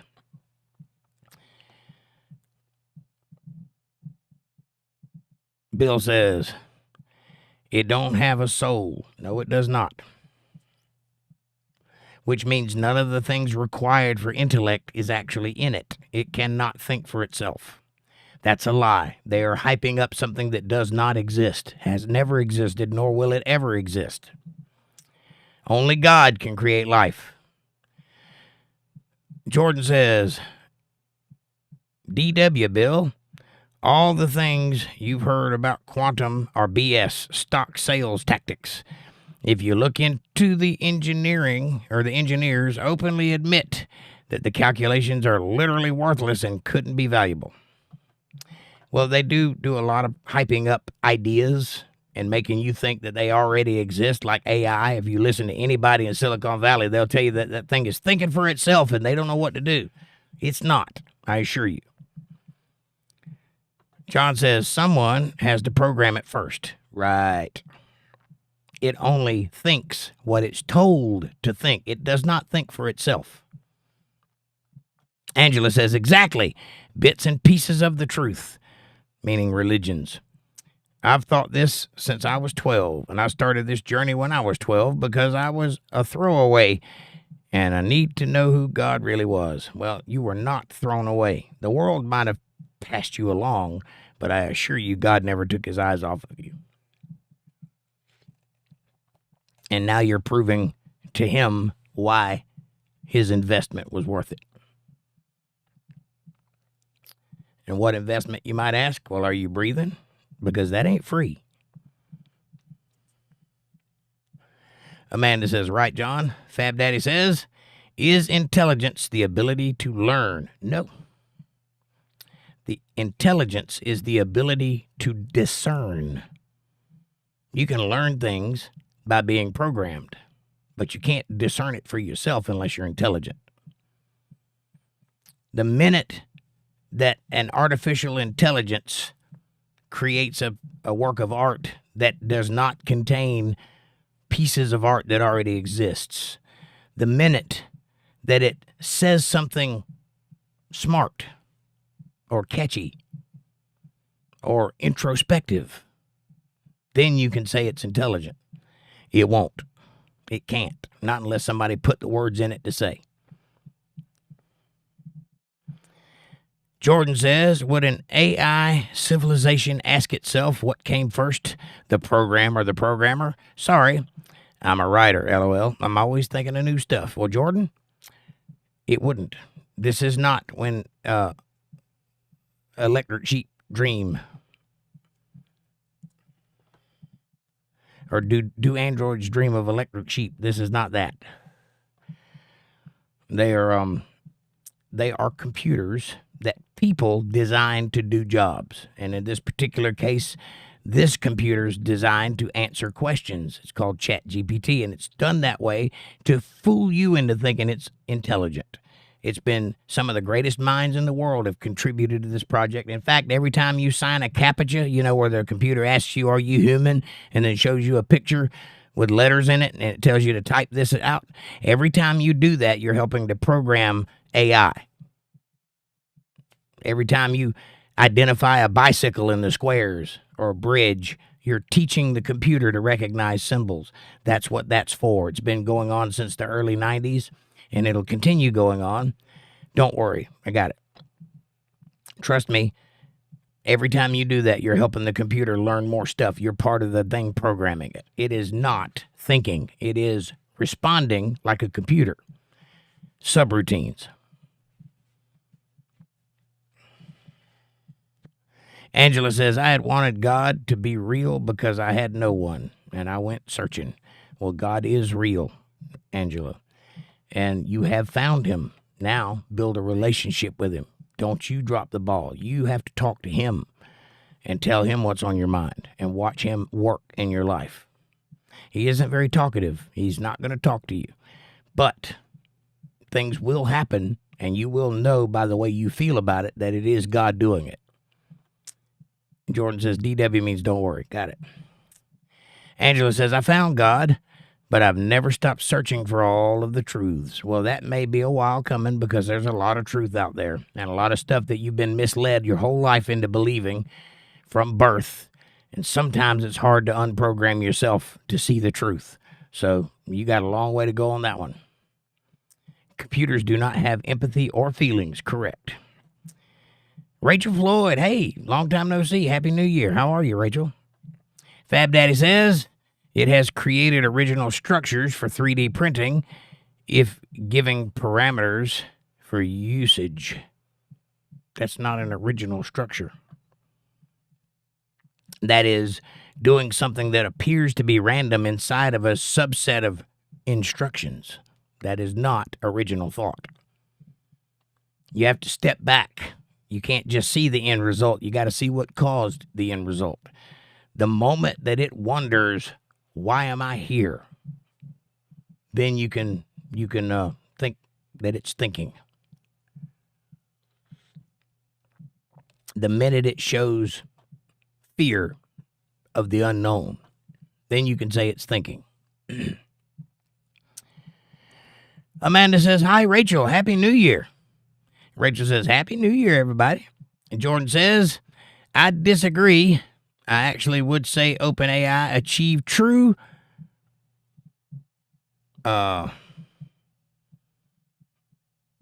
something. Railed? I don't know what that means. AGI with GPT-4, and they have moved on to the next iteration. Is it life? No. But can it reason in a way similar to us? Yes. Only because we gave it the reasons to reason with. That's what I'm saying. Yes, it's similar to us because we programmed it. You see how that works? I can write a program right now that will sound just like me because I will tell it what to say, just like they have. It's not doing that by itself, I promise. Fab Daddy says, Rachel, Happy New Year. Jordan says, which is a large part of why I tried to convince it to see what it would say. Right on.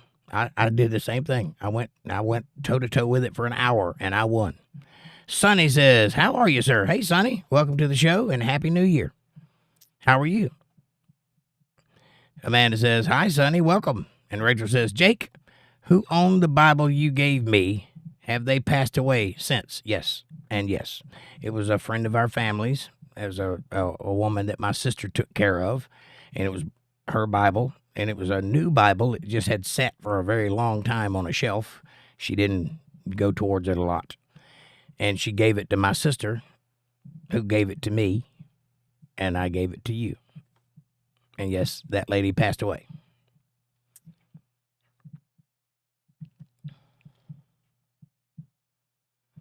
Angela says, it creates, but it is told what to create. Right. Jordan says, why would an AI ask, why am I here, when it knows the answer, which is to serve as a tool for us? Why ask a question you have an answer to? Well, Jordan, that's a very good question. Why do you ask it when you know why you're here? I'll wait.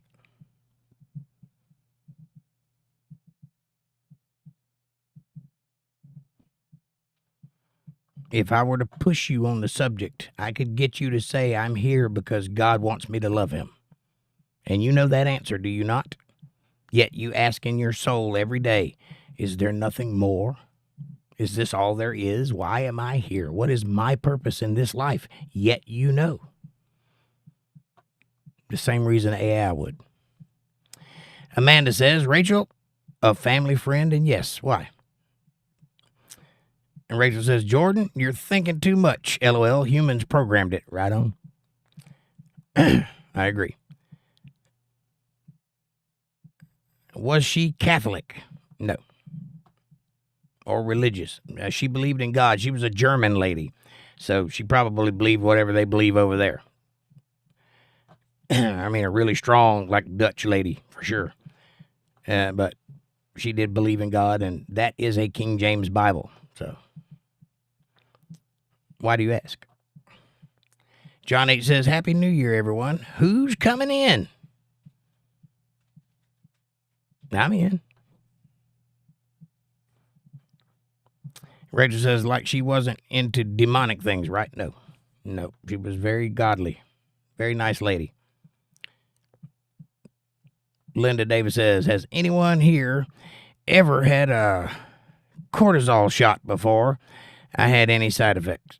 I've had a cortisol shot before, and no, other than a very painful cortisol shot, and right into the joint, right into there. No side effects other than a lack of pain for a little while. Unless you're allergic to cortisol, that would be bad. Jordan says, Rachel, if I don't think about it, not many others would. Right on. Yeah, there's a lot of people just going along with the program these days. Ain't a whole lot of true thinkers out there. We need more thinkers. So I encourage thought. I do. And there's no such thing as a dumb question. So I encourage questions too. Amanda says she was Christian, and nope, she was not into demonic stuff, Rachel. Rachel says, Jordan, AI isn't that deep, LOL. It really isn't. It's a few layers deep, and if you look at it from a distance, it does look like it's thinking. But if you analyze it, give it a proper Turing test, it can't pass it. Even now.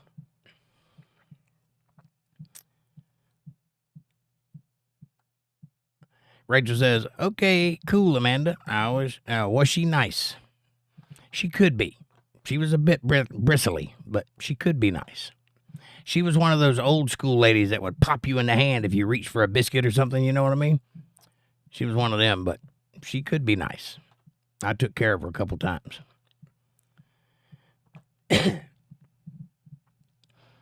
Amanda says, I never met her, but I've heard she was a sweetheart.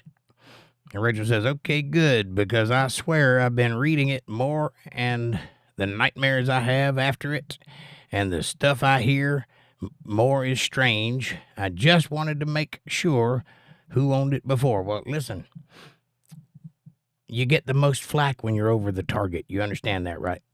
Satan isn't after you if God owns you. He's only after you to stop you from going to God. Remember that. Because any manner of things can happen when you're on your journey towards God. If there's any possibility that Satan can stop you from going, that's what he wants to do. Here's the trick, though. Satan has no power over you. He can scare the bejesus out of you, sure. But you have to give him permission to do anything in your life. If you give him permission, he can destroy you. But if you invoke the name of Christ, he runs like a cockroach when the lights turn on. And so do the demons. So when you feel that fear, start talking to Jesus. Invoke his name. Rebuke them in the name of Jesus. And it will go away, I promise. Amanda says, I read that one. And Jordan says, I asked because I don't know the answer, but I don't ask anymore because I have found the truth. We are here because God willed it, and his will is law and good. But you have asked that question, have you not? Even though you knew the answer. Now you have learned, you've decided to have faith in that answer. But I assure you, you still long for things that you don't know. I assure you of that, because you don't know everything. If you do, you don't. You know what I mean? But that's the very reason that an AI would ask that question, is because it would be growing and its intellect would be growing and it would be curious about the world it lives in. It would be probing the corners of its confinement, as all intelligent things do. That would be the answer to that question. Angela says, what do you know about the demon Baphomet? Did I spell that right? You're close enough. Baphomet is an androgynous, goat-headed being that's often depicted with one hand up, one hand down, sitting Indian style. It's got a goat head with horns and a pentagram and breasts. That's the Baphomet. And it is a false deity. It is not a real being. It is one of those things that God made the first commandment about. Thou shalt have no other gods before me. It's one of those. Amanda says, the shot hurts like hell, Linda, but they work good for a while. Right on. And Rachel says, rest in peace to her. I'm sure she is resting in peace. Amanda says, that's just the devil trying to turn you away from God, Rachel. True. Don't let him. You keep coming on Bible study nights and you keep reading that Bible. It will not lead you astray.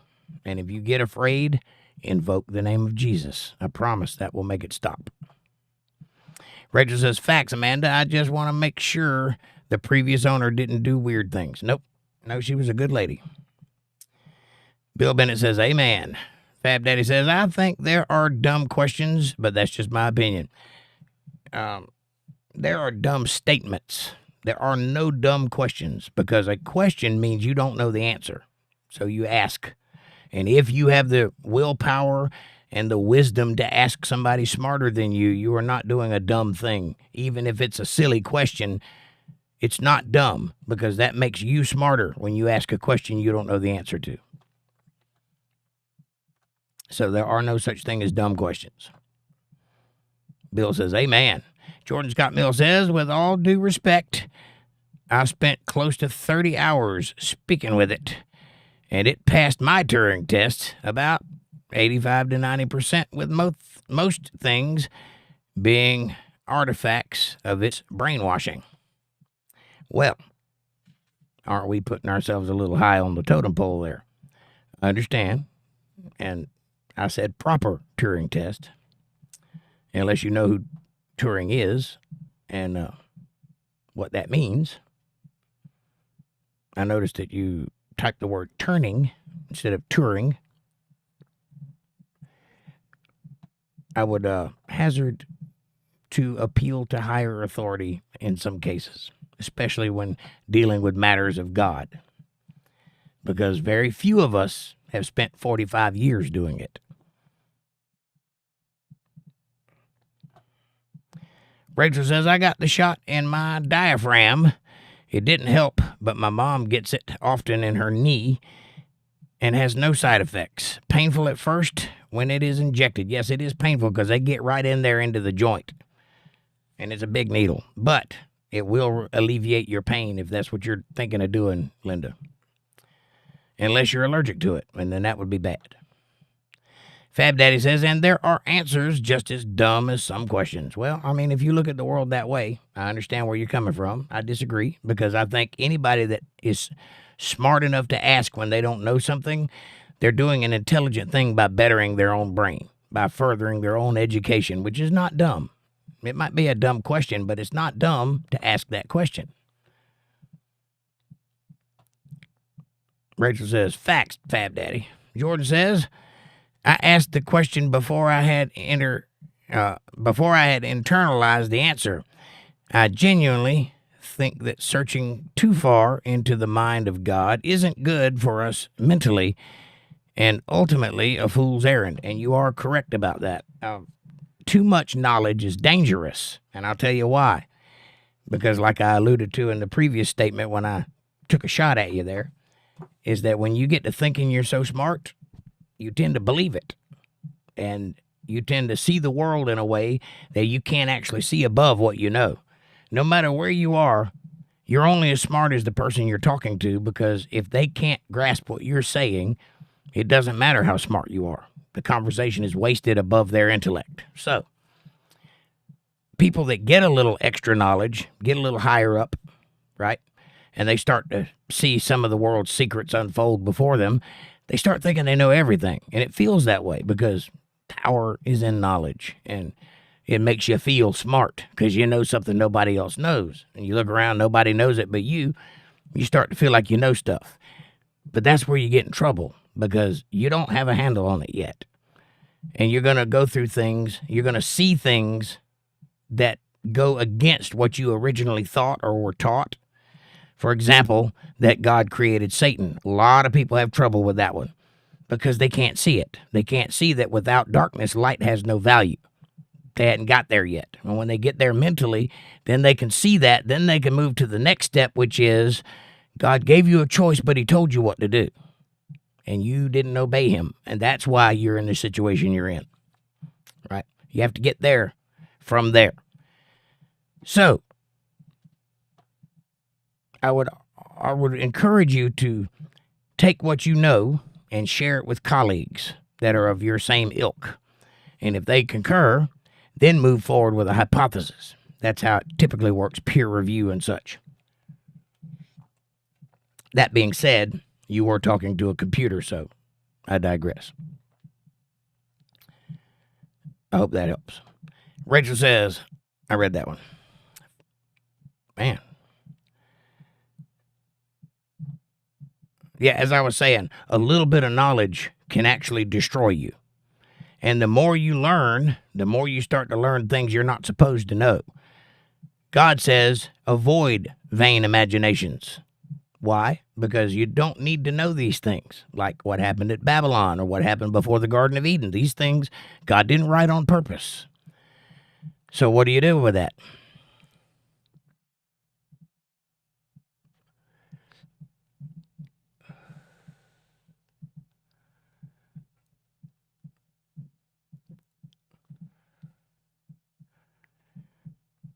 Rachel says, yeah, Jordan, try not to think so much sometimes. Dana!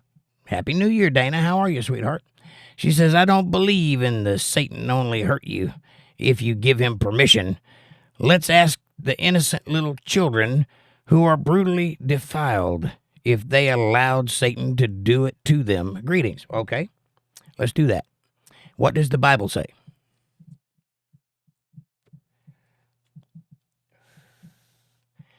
Bible says that sin is in the flesh, does it not? And that you're born into sin. There's nothing you can do about it. So even if you're an innocent little child, you are succumbing to sin, correct? Which means somebody, somewhere, had to do something that allowed Satan in.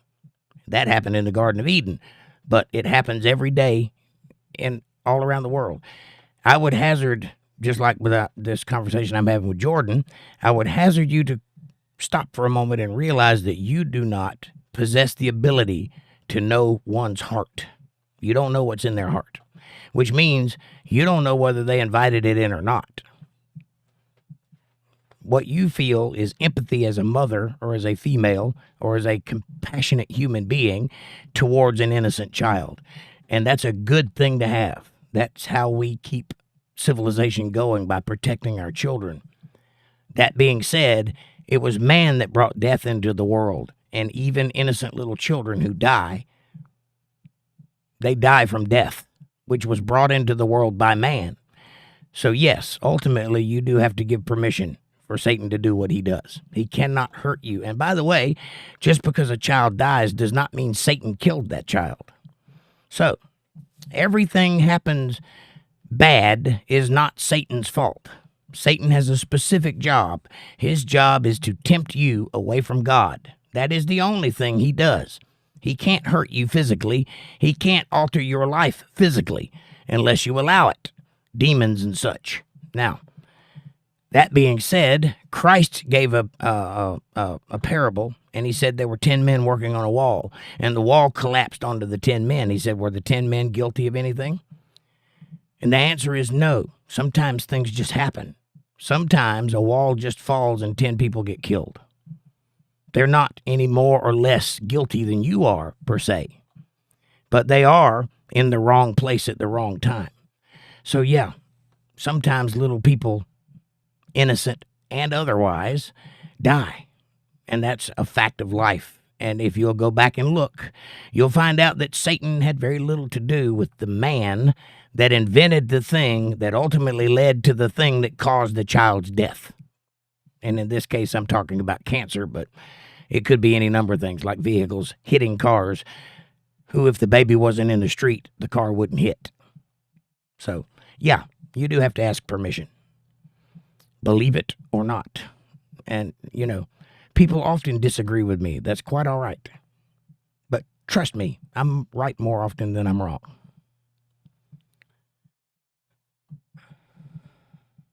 But how are you? And I hope you're doing well this New Year's. I hope you're ready for a brand new 2025. Angela says, are demons attached to it or the owner of such a statue? They can be. There's not a lot of demons running around in the world. I forget the exact number, but there's a specific number of angels that came down to Mount Hermon, and that's where demons that we think of come from. Here's a little thing you may not know. The word demon does not appear proper in the Bible. Yes, it's in the Bible, but it's a word that we put there to describe something we don't have a word for, which is a familiar spirit, which is to say a fallen angel, right? So the demons that are in this world are fallen angels. They were all created by God, including Lucifer, who fell, and a certain portion of God's angels fell with him. Why? Because they believed in the message he was espousing. Those are on this planet physically. They have been for a very long time. Some of them are imprisoned. Some of them are loose. So they're not everywhere. But yes, there were a period of time before Abraham when God appointed these angels over provinces and places to rule over them like a god. And they're called the divine council. Well, they screwed up. They took too much liberty and they took too much obsession over the power, and God punished them. If you read Psalms 88, it'll talk about that. They have already been judged. This is the only thing that has been judged thus far. And they were cast into a pit under the Euphrates and then given a length of time to be imprisoned, in which case they would then be set free. A couple of them have gotten free because that's what was in the guy that Jesus came up on that called himself Legion. That was one of those, or many of those things. They were in that man. And rather than going back to the pit where they belonged, Christ had empathy on them and cast them into a bay of pigs. And the bay of pigs immediately ran off the cliff committing suicide, thereby releasing those spirits back into the world. So that's where that comes from. Now, are demons attached to objects? I can't answer that. There is some research that says maybe, or maybe there's just evil things in the world, and maybe they just inspire evil thoughts. Maybe it's people that do the evilest things. Maybe demons don't have anything to do with it. I don't know. All I know is there are things that exist in this world that are not of good rapport with the world. They might be less than righteous, and those things are not good for you. Amanda says, hi, Dana, and Happy New Year, hon. Christine Marshall's in the house. Hey, Christine. He says, hi, y'all. Much love. I got to sleep for work. Talk to you soon, God willing. Christine, thank you for dropping by. Happy New Year. Amanda says, hi, Christine. And Dana says, hi, Amanda, heart. And Christine says, claps and hearts. Jordan says, night, Christine. What it is here. Hey, what it is. Good to see you. Happy New Year 2025. Happy New Year, what it is. Nice to see you. He says, hello to all. And Rachel Floyd says, Angela, Bible says Satan can't attach to items. Where does it say that? Amanda says, hi, what it is. Christine says, have a great new year. I felt more closer to people than I ever have, so thanks. Good sign. I love you guys. Have a good night. Christine, that's fantastic. It's great news. We'll see you next time. Did you play a gig last night? Nope, I played a gig Monday night, and it was fun. Last night, I slept. I was in bed when the ball dropped. Literally. 2 of them.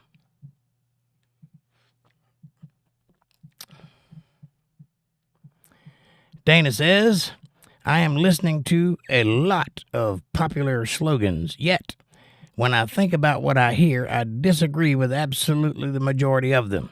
I understand. Where are you hearing these popular slogans? Amanda says, Monday night, what it is. Yeah, we had a gig Monday night. Jordan says, Jake, my IQ is 136 when I'm drunk.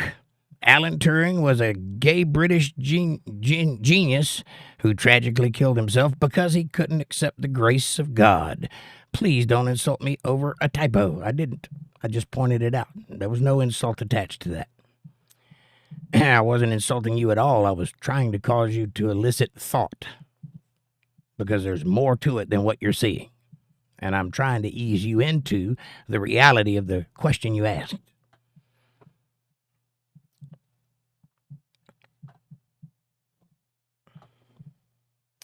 Linda says, I got the shot yesterday, and I may be having some kind of side effect. Like what? Amanda says, like what, Linda? What it is says, it's better to be ignorant than to be stupid. True.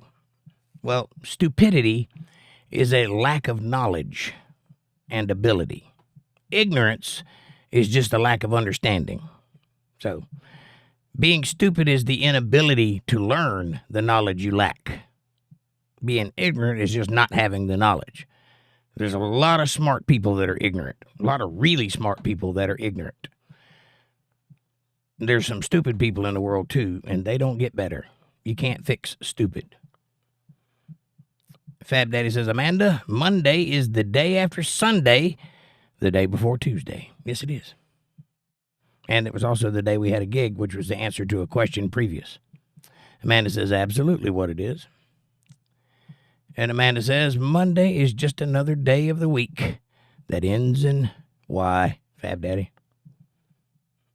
Fab Daddy says, absolutely means it must occur. And Linda says, palpitations and heaviness in my upper chest. Well, that should not have anything to do with cortisol, depending on where you got it at. But I wouldn't think that has anything to do with that. But if you're having palpitations, go to the hospital and have them check you out. Don't wait. If there's something wrong with you, you don't want to be guessing. You want to know. And I hope that you get that worked out because that's scary. Your upper chest, meaning like in this area, around your collarbone or your jaw, that's heart stuff. Especially for a female, they feel it in their jaw or in their wrist, mostly. Where a man would feel it in his shoulder or in his rib cage, lower back.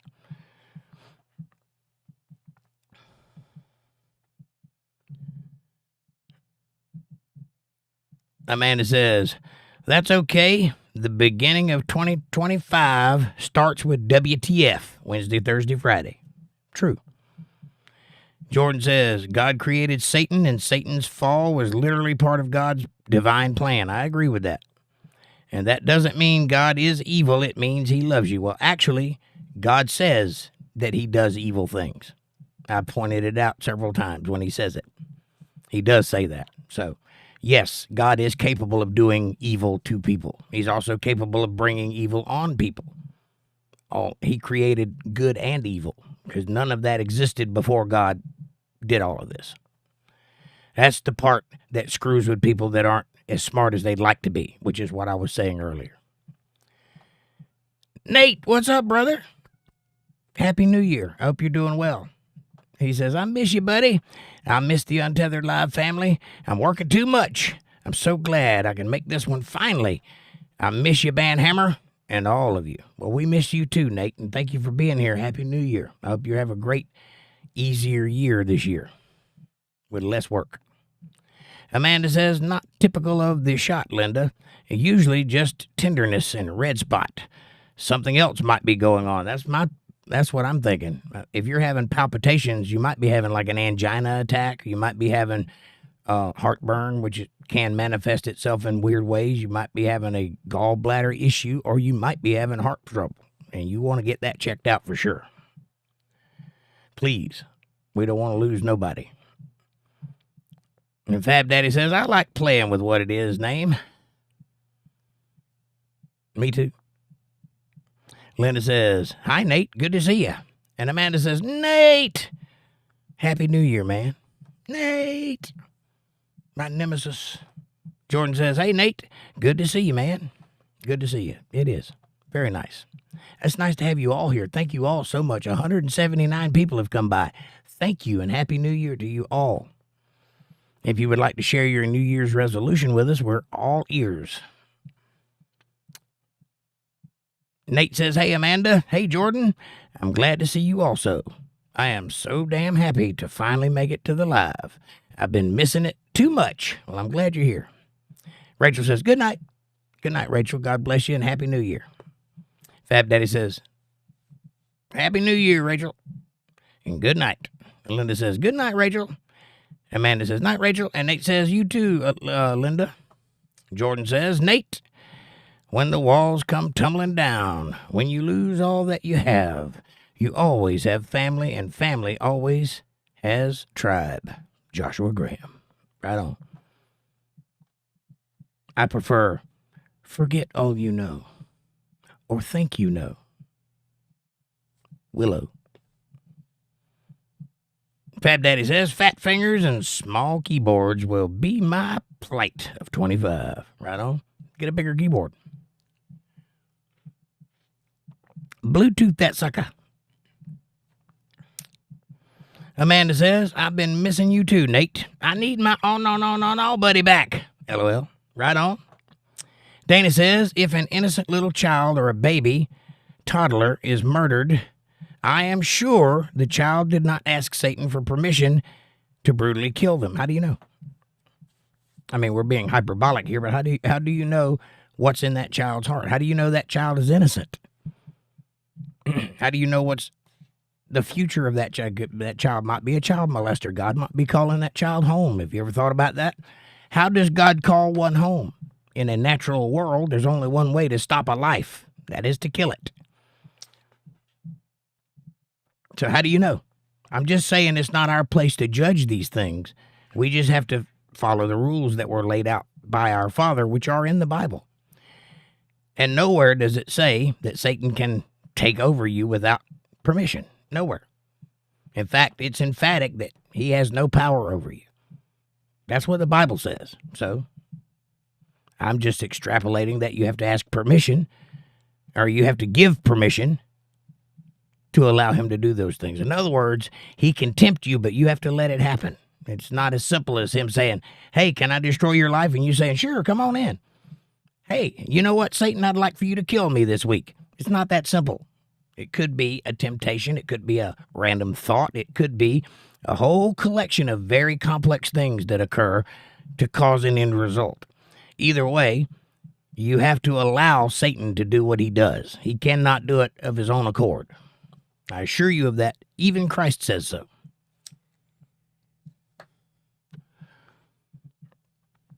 But I understand where you're coming from, and I also understand how hard it is to swallow some of the things that happen in this world. And it's very difficult to separate yourself from certain things, like the death of a small innocent child. And that is hard, but we live in a very cruel world. This is a fallen world, and everything in it is bad. All of it. There's not one redeemable thing here. That's why we're here, to hopefully survive it, so that God has a real family that loves him in the eternity. That's the best I can answer that. I have no idea what's going to happen in the eternity or what it'll be like. But as best as I can tell, that's what he wants. And that's why you have free will. And that's why you can make the wrong decision. And you will pay the consequences for that decision. And so will your ancestors. If it's a big enough decision, like, say, creating the atom bomb, there's going to be a lot of people die of radiation sickness in the near future after you create that thing.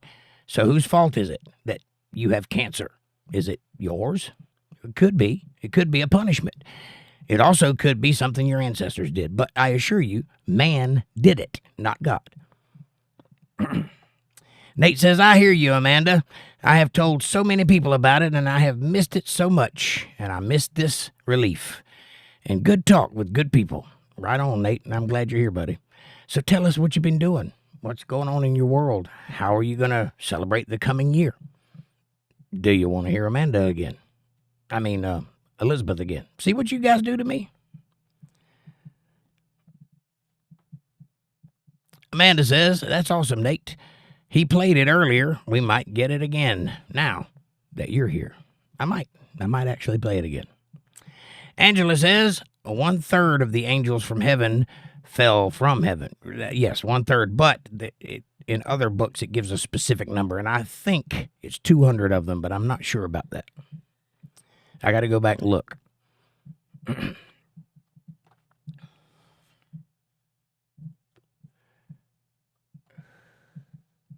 But if 1/3 of the angels fell from heaven, that leaves only 2/3 of the angels in heaven. Think about those numbers for a minute. That's pretty weird. Jordan says, Dana, correct. But this also suggests that this also suggests that man's morality and general vibes could even be compared to God's, which is very far from a given. Well, that's kind of my point. We empathize with a toddler or a child. We have big hearts for little babies. We have instincts that are designed to protect and cover and nurture children. So when something bad happens to a child, it is unthinkable. It is indefatigably unfathomable.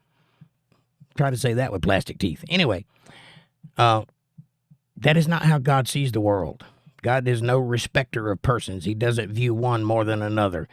Although Christ said, Christ being the manifestation of God on this planet, that you would be better off to tie a millstone around your neck and cast yourself into the ocean than to hurt one of my children, which I'm sure he will keep that as a promise.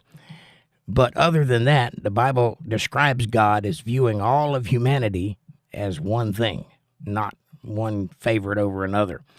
So and also God knows what happens after death. So he doesn't view death the same way that we do. We view it as a finality. God does not. So when you're from that perspective, from God's angle, you don't know what you're talking about. Because after death, a lot of things occur that you're not aware of. So it may not be that simple. It may be spiritual. It may be that there's more to it than just a simple, this is an innocent child and that's a bad thing and it shouldn't happen. But it does. It does happen. Sometimes people are just in the wrong place at the wrong time. And I followed you. I know you meant to say toddler. Angela says, sorry, I didn't have my reading glasses on for that last comment. It's a mess. Which one would that be? Oh, 1/3 of the angels from heaven. Yep. Jordan says, essentially, we simply don't know. And frankly, in my estimation, it's not our place to, Dana. Well, I kind of agree with that. We're not to judge, lest you be judged yourself. And that means all things that judging means, like we're supposed to discern, but not be in a judgment position unless God appoints you to be a judge, which means you can't really decipher whether or not this is a good or bad thing because you don't have all the evidence, all the information. That's all there is to that. Life is hard, and sometimes it's hard to swallow. And sometimes it don't make any sense at all, and you got to really think about it for a long time before you come to a consensus that is copacetic with the ideology that you have chosen. And that is hard in some instances, especially when it comes to children. But I assure you, there is a logical explanation for everything. Amanda says, LOL, Jake, ball drop. 2 of them. Happened at midnight. I saw it. Nate says, even if we don't hear it tonight, I am just so happy to make the live. I feel like a piece of me was missing not being around the Untethered Live family. That's awesome, Nate. Thank you so much. Amanda says, oh, Nate, we miss you too, man. I'm glad you're here too. And John says, I'm going to say goodnight, everyone. Have a blessed year and a happy one. Much love. John, God bless you. Thank you for being here. Much love to you too, sir. Happy New Year. See you guys Friday. Amanda says, good night, John. Jordan says, night, John. Sleep well. And Dana says, popular slogans as Satan can hurt you only with your permission is one of them. That's not exactly what I said, and I don't teach popular slogans. I teach what I discern from reading the Bible myself. I didn't get that from anybody else. I don't know if anybody else teaches it that way. In fact, I'm pretty sure they don't. And if they do, I'd like to know who they are. But you can disagree with it all you want, but I can show you in the Bible where it says it. So, you know. I don't know how to help you with that. I understand that you have your own way of thinking, and that's fine. You can believe what you want to believe. I'm not trying to convert you. But I do believe a certain thing, and I'm going to teach it because God told me to. So I hope you can reconcile that.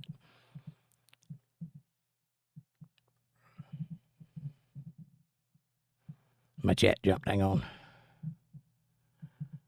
Nate says, Jordan, you couldn't be more correct. Good to be with you tonight, bud. Patty Donahue's here. Hello, Patty. Happy New Year. How are you? She says, Happy New Year, all. And thank you, Jake. Thank you, Patty. God bless you. Bill Bennett says, if your chest is heavy, go now. Call 911.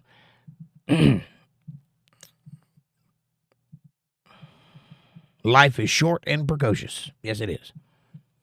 Amanda says, hi, Patty. And Jordan says, Dana, I genuinely respect you, as do I. But please don't be obtuse. You know that's not how Jake or anyone else means it. He means you have more control than you give yourself credit for. Thank you, Jordan. And that is what I mean. And I also mean that you have to allow Satan to do what he does. However you go about that. It may not be as simple as asking him to do it or him asking you if he can. It's not that kind of permission. I mean that you have to be a willing participant in order for him to be able to affect your life, because that's his job, is to tempt. Christ says, don't touch one hair on my children's head. So, you know, even Satan has to obey God.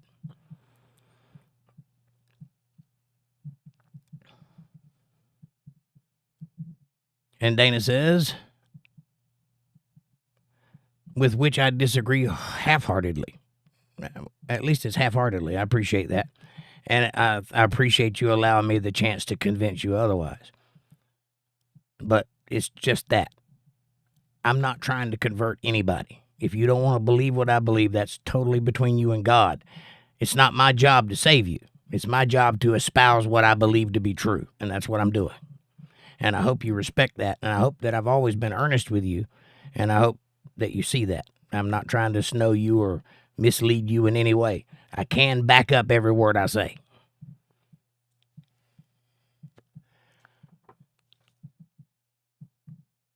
Amanda says, night, Patty. I think she was saying hi, not good night. And Jordan says, yes, God is capable of doing evil, but when God does it, by my personal definition, it is good.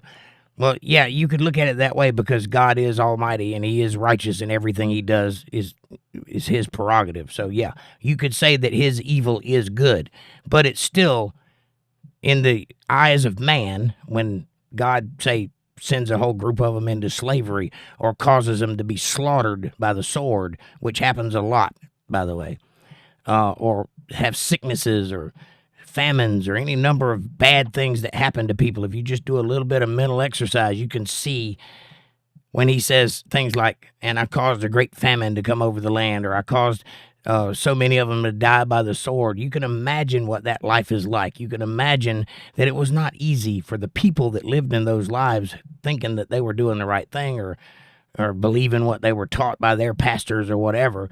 Yeah, it's evil. But God created evil, so he has the right to wield that power. And anything he does is right because he's the guy that makes the rules. This is his sandbox. He can destroy it if he wants to. That includes us. But I understand what you're saying, and you are not wrong about that one. Rand Althor, welcome back. How are you? Happy New Year. Rand Althor says, Happy New Year from Australia. Happy New Year down under. I don't know how you guys celebrate New Year's Eve, New Year's Day, but Happy New Year. Amanda says, Hi, Rand. And Dana says, Isaiah 45:7. I form the light, and I create the darkness. I make peace, and I create evil. I, the Lord, do all these things. Thank you, Dana. Thank you for pointing that out, because I couldn't remember where I read it, but there it is. And it says it several times. It ain't just once. So, yep, that's exactly what I'm pointing at. Which includes Satan. That would be part of all things. Jordan says, Rand, are you a Rand bot from the kill stream by chance? Are you Rand bot from kill stream by chance? I think he's asking you if you're somebody from another show. And Linda says, I think I'm going to head to bed, y'all. Happy New Year, all. All of my love to you all, and God bless. Love. Linda, please be easy, rest, and if you feel that palpitation, go see a doctor, please. Take care of yourself, and if you need anything, reach out. Somebody will be running after you. And God bless and Happy New Year. And to Walter, too, who was here. I don't know where he went, though. Amanda says, good night, Linda. Feel better, hon. And Jordan says, Jake, have you done a Bible study about God walking the covenant instead of Abraham?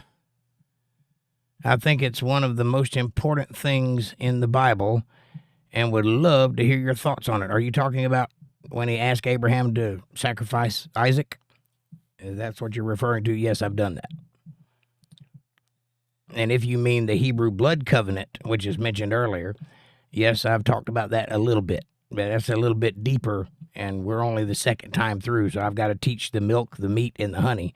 We're in the milk and the honey, but we hadn't got to the meat yet, so our third time through is when I'll delve down into those really deep meanings of things. Right now, I'm just trying to explain the verses and show where the parallels are. But I'm pretty sure that I've covered it. Satan has no power over God's people. Correct. Unless they allow him to. And then he can have power over them if they allow him to. But, for example, I teach that you can't sell your soul because it doesn't belong to you. That's one thing I tell people.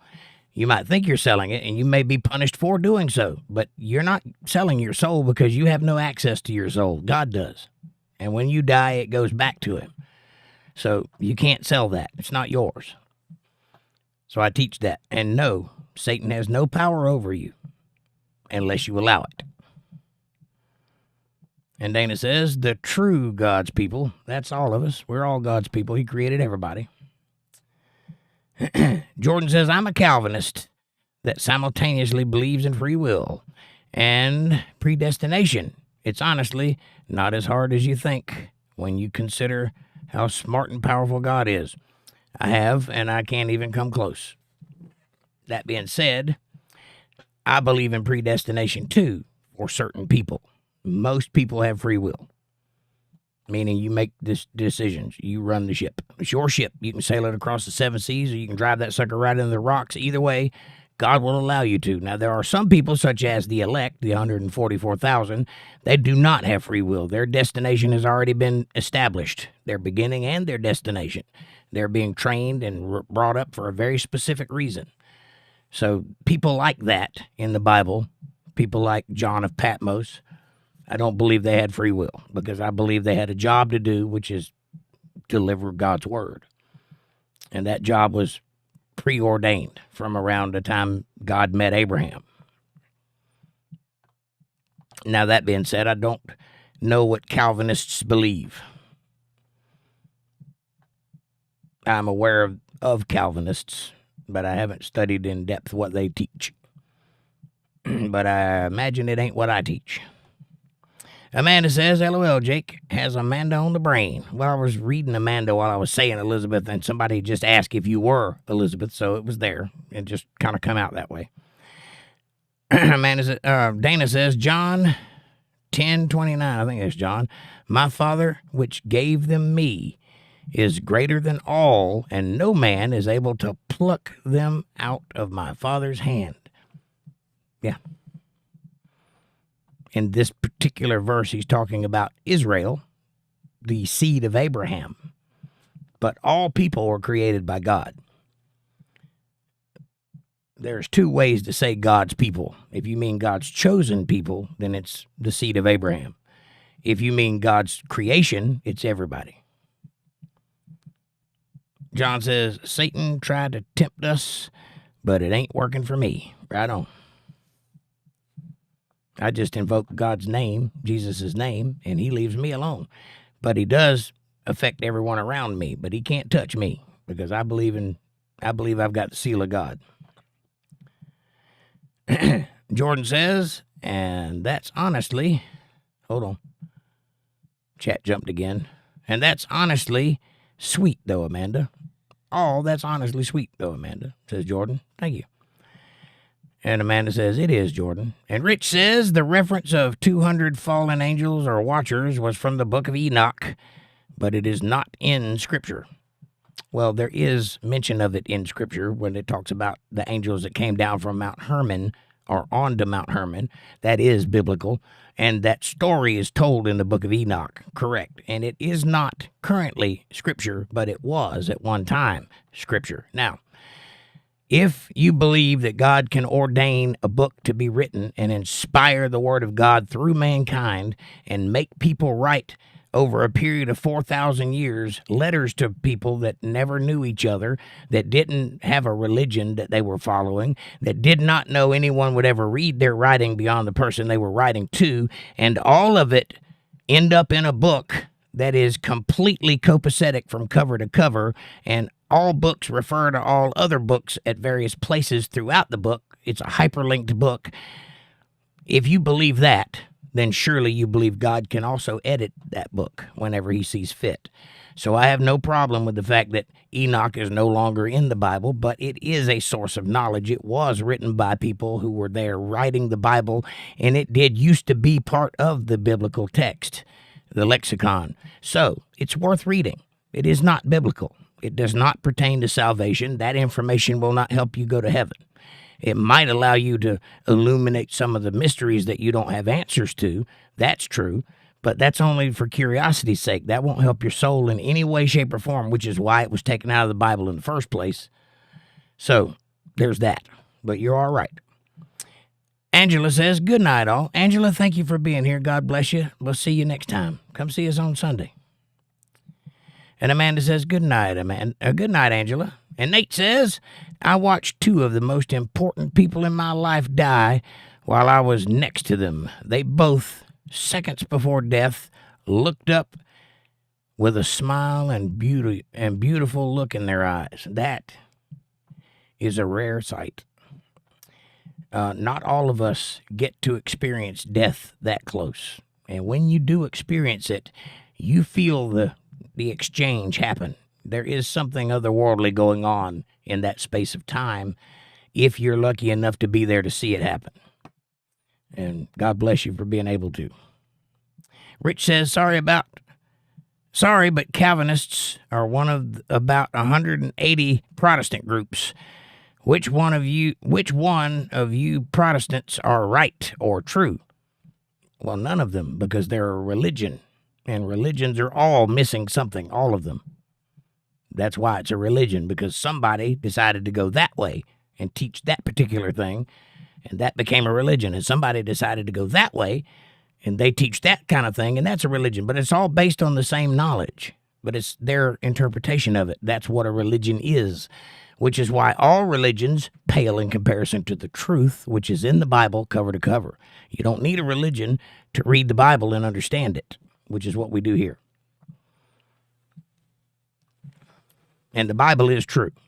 Doesn't matter which religion says it. If it's in the Bible, it's the truth. Nate says they both look like angels were talking to them somewhere. It is not an idea, but something I believe wholeheartedly. In death, I saw something so beautiful it has never let me forget. True. Well, like I said, that's a rare sight, and when you see it, you're moved by it. There's no other way to do it. Same thing when you watch somebody come into the world. That is a unique experience. If you haven't had it, I strongly recommend you do. Bill says, good night, guys. God bless you all. Have a great night. God bless you, Bill. Thank you for being here. See you next time. Happy New Year. Jordan says, good night, Bill. Sleep well. Rand Althor says, in Australia, New Year's Eve is usually fireworks and staying up to see in the new year. I stayed up to make sure that 2024 did indeed end because it wasn't the best for me. Haha. I agree. I am glad I had to personally see it out also, and I'm glad it's gone. Now, come in 2025 and let's see if we can do better. See if we can get this world back on track. I'm with you, Rand.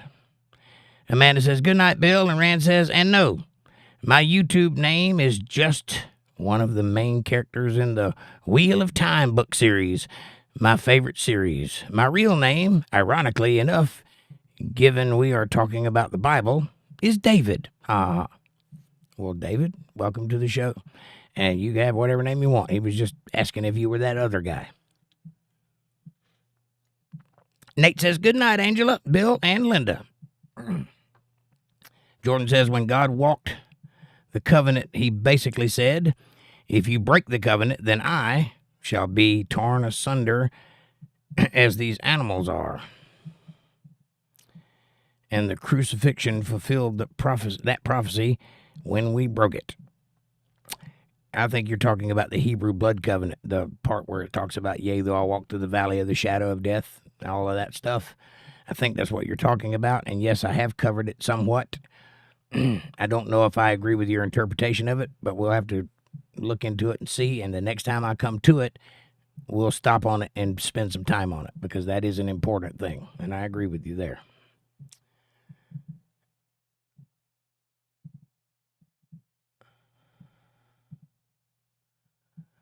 Rand Althor says, hi, Amanda. I hope you are well. And Amanda says, I'm good, Rand. How are you doing?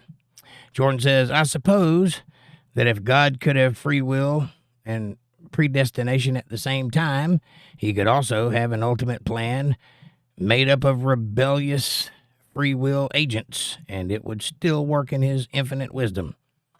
I don't know. I know God has a plan. I have no idea what that plan is, nor do I pretend to know. I can just tell you what I know that he wants. What he wants is for you to love him, and that goes for everybody, rebellious or otherwise. If you turn towards him, he will turn towards you. That I know, but I don't know anything beyond that. I'm not sitting on any secret knowledge or anything. Well, I am, but not anything that'll help you get to heaven. And I strongly suggest you build your own relationship with God, because that's what he wants. It is not my place to be in a relationship with God for you, so I can't do that. But you can. Rich says, I don't recall any talk of predestination in the Old Testament other than Jeremiah 1:5. There's not any outright talk of predestination ever. There are some things that allude to that idea, as well as reincarnation and other things in the Bible that the Bible does not say, but is in between the lines. There are some of those things there. And you have to be wise enough to discern those things when you're reading them and see if you can come to the conclusion that it's begging you to do so. Because the Bible itself is a narrative, and that narrative leads you to trains of thought. And every time you read it, that train of thought moves a little. So predestination is just one of those things that people have latched onto that is part of the subtext. That's the same reason they get away with the rapture doctrine, by the way, because there is subtext that would lead you to believe that if that's what you plugged into it. But it could also mean something else. And the fact that it's not anywhere else in the Bible leads me to believe that the rapture just isn't in the Bible, which is why I don't teach it. What it is says, I was dug up out of a garden. That's where puppies come from, too. Well, actually, you were. I don't know if you were dug up, but you were definitely made out of soil from a garden. If you go back far enough.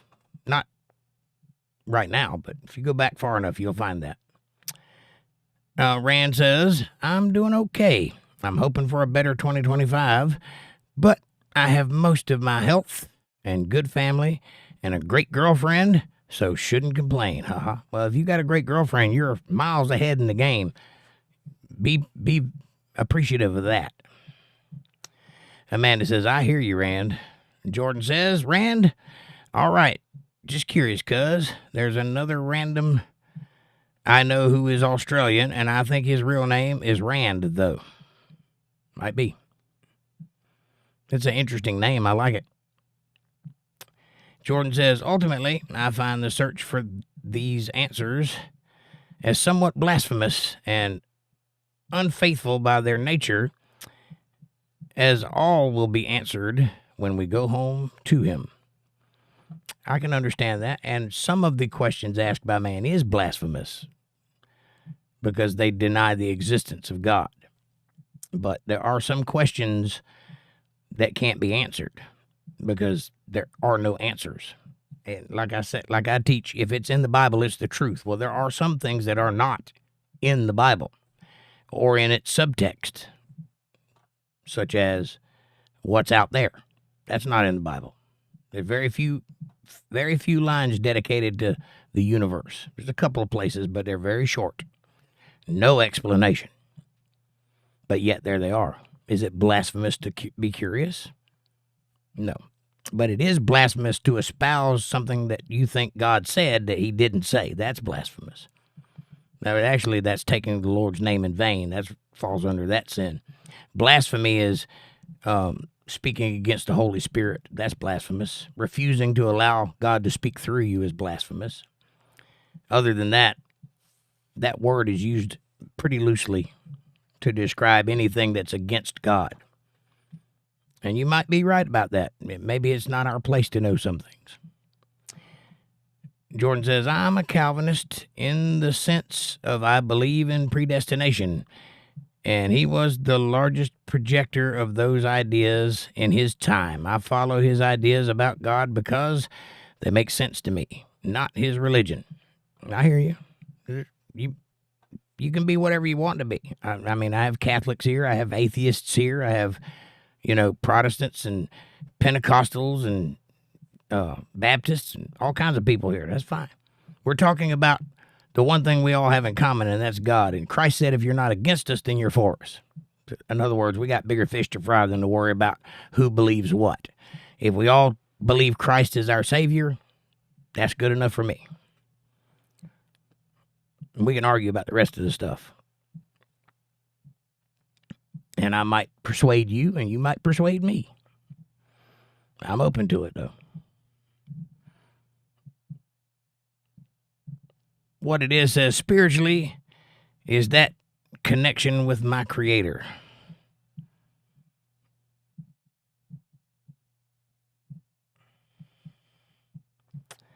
Spiritually is that connection with my Creator. If your spirit is in leaning towards God, then yes, you are connected to your Creator. I'm not sure what you're asking there. Dana says religion, in quotes, is a set of beliefs. Even atheism is a religion. True. Even science is a religion. Might be the biggest one. I don't know. Jordan says, thank you, Jake. I'd love to hear about it sometime. And as soon as we get to it, I'll read it, and we'll deal with that situation. Rich says, and atheism makes sense to non-believers, but they will never see his face. Not if they don't call for it. They don't. We just covered a book where God plainly states, I'm not coming unless you call me. I'm not going to intervene anymore. I'm paraphrasing, but he said something to that effect. And the reason for that is because of his disgust of what we've done thus far in the world. He don't want no part of it. That's not why he created us. It grieves him to watch us do these things to ourselves. So, unless they call on God, he's not going to intervene. That's just the way it is. But if you call, he'll hear you. But if you're one of those people that refuse everything he says, he's not going to answer you. He'll hear you, but he won't answer you. And you're welcome, Jordan, and thank you. Thank you for the spirited discussion. I appreciate it. And also, when people ask questions or disagree with me, other people hear the conversation, and it persuades their thought as well. So thank you all, whether you agree with me or not. Thank you for having the courage to talk about what you believe and spar with me on what I believe. I appreciate that. It means a lot. It means a lot because the answer to bad ideas are more ideas, not less ideas. The more people talk, the more people can root out nonsense and get to the truth of things by listening to people espouse their ideas. That's why we're here. So I appreciate that. Randall Thor says, all good, Jordan. I think the last time I changed my YouTube name was a few years ago when I finished the book series, The Wheel of Time. I like the character's name, and he was my favorite as well. Plus, I didn't want to dox myself online. Ha, I hear you. I have to. Jordan says, Rich, predestination is more of an inference about God, because if he has infinite wisdom, then how does it end at us and or our free will? Quite simply, it doesn't. Well, quite simply, you don't know the answer to that. If God has infinite wisdom, then he has infinite wisdom. If he is omniscient, then he is omniscient. God himself said, I am the Alpha and the Omega, the Aleph, the Tav, the beginning, the end. I see the beginning from the end and the end from the beginning. And if you look, there is evidence that that is true, if you know how to look. 422, episode 422. If you want to know how that is true, go watch episode 422, and I'll break it down. I spend a whole hour breaking down the first line of the Bible and how it is absolutely true that he sees all of this through the first line. The whole Bible, through the first line, it's there. It's all there. And I'll explain it to you. Go watch it, episode 422. It's a little bit fuzzy. It's not the best audio quality, but the information is sound. Go look at it. Now, God is outside of time, space, and matter because he created time, space, and matter. None of this existed before him, before he decided to create it. So that means he can see all of time, space, and matter with one look. He can see the beginning and the end. We cannot, because we're inside of time, space, and matter. We have to live it linearly, which is why scientists say that time doesn't move linearly. It's an illusion that it does, because that's the illusion we have to live under, and you can't change that, which is why time travel has never happened, because God set it that way so that you could live it from start to finish. That's what a life is. Eternity, however, has no end. It also has no beginning. It means you're there from the moment of inception forever. That's unfathomable to us. We can't even wrap our heads around the word eternity. There's just no way to describe it that a mind can grasp how long, how many days that is. It's forever. There is no end. Well, doesn't that make us just like God?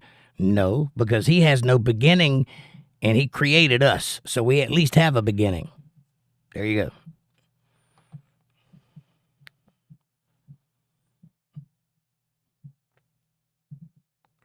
Angela says, I believe in reincarnation.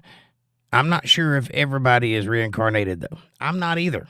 But the Bible doesn't not say it's true. There are things in the Bible that would lead you to think down those lines, that a soul can be used more than once. I don't know that that's true, and I'm not teaching it, but I assure you there are things that would lead you to think that. So it doesn't not say that there's no such thing as reincarnation, and there's a large group of the world that seems to think that that is how it works. I don't know. Unless I don't have any previous life that I remember, but some people say they do.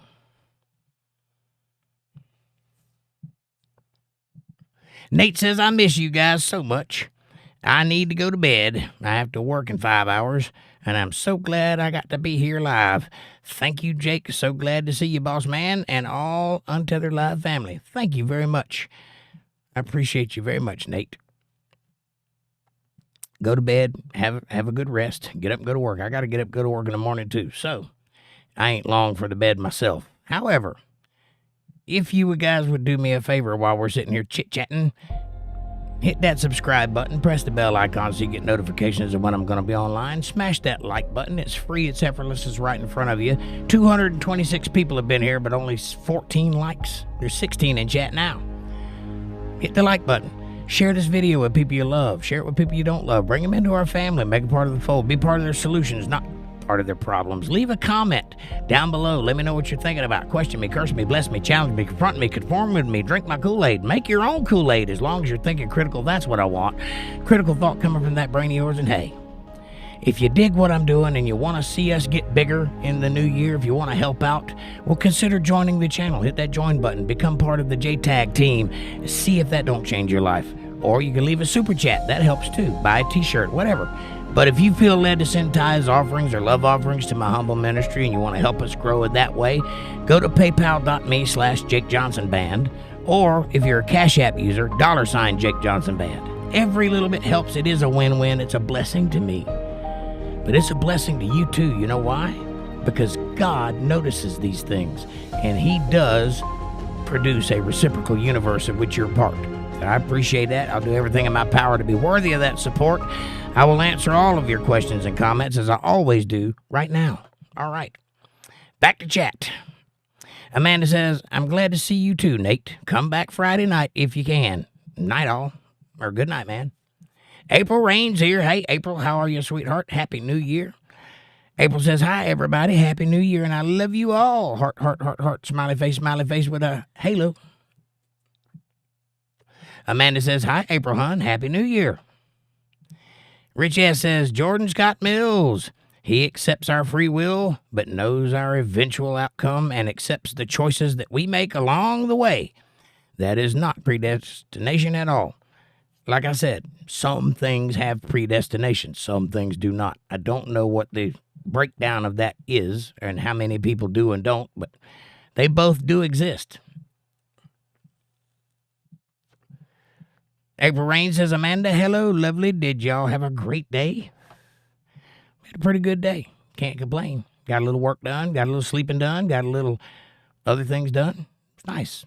Nate says, good to see you also, April. Also, Jordan, you guys are amazing, and I shall talk with you soon. Super happy I could spend some time with you. Untethered family, Untethered Live family is the best. Talk with you soon, guys. Good night. Good night. Nate, thank you for being here. God bless you. And we're glad you came too.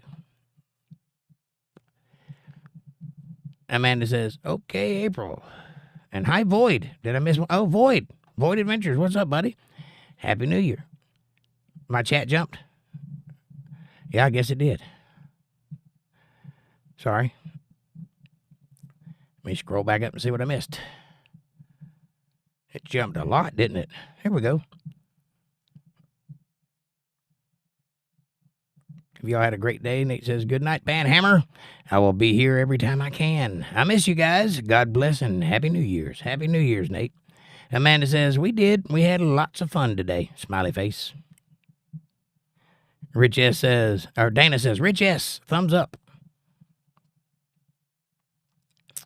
Amanda says, stay safe, Nate. And Rich S says, predestination is absence of free will. It's like saying, regardless of the choices we make, our eventual outcome is not up to us.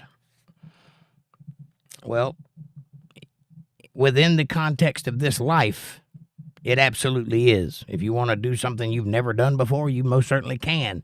If you want to do something that deletes you from this planet, you certainly can, and many people have. That is free will. However, free will applies to the flesh, not to the spirit, so that you understand your eventual end will be you standing before God. That will happen. That has been told since the beginning of time, never been changed. since God put this thing into action around the time of Abraham when he made the decision to sacrifice his only begotten son. And if you don't believe me, go back and read the subtext of what they're talking about, and you'll see it all there, that God provided a lamb so he didn't have to sacrifice his most precious thing, his son. It happened to be God's son, that lamb. Now, from that moment forward, judgment has always been your destination. Now, how you get there is up to you, because you live in this world in the flesh and you have free will here. But your destination has already been marked. How you get there is your business, though. That is the predestination that I see. Angela says, I started to fall asleep, but was listening, and then I missed my dog, so I had to go and find her. Aw. Well, what kind of dog do you have, Angela? A big one or a little one? April says, good to see you, Nate. Much love, and have a great week ahead. See ya. God bless. And Amanda says, aw, Angela. Jordan says, Rich, do you have an email? I can't say it in a few characters, but my email is my name at Gmail. Yeah, if you want to email JordanScottMills@gmail.com, and you guys can have a really in-depth conversation about predestination, that'd be fantastic. And I encourage that. You guys can help each other come to the conclusions that you're missing. Amanda says, April, did y'all have a good day? And what did you guys do today? Yeah, what kind of New Year's Day have you had, April?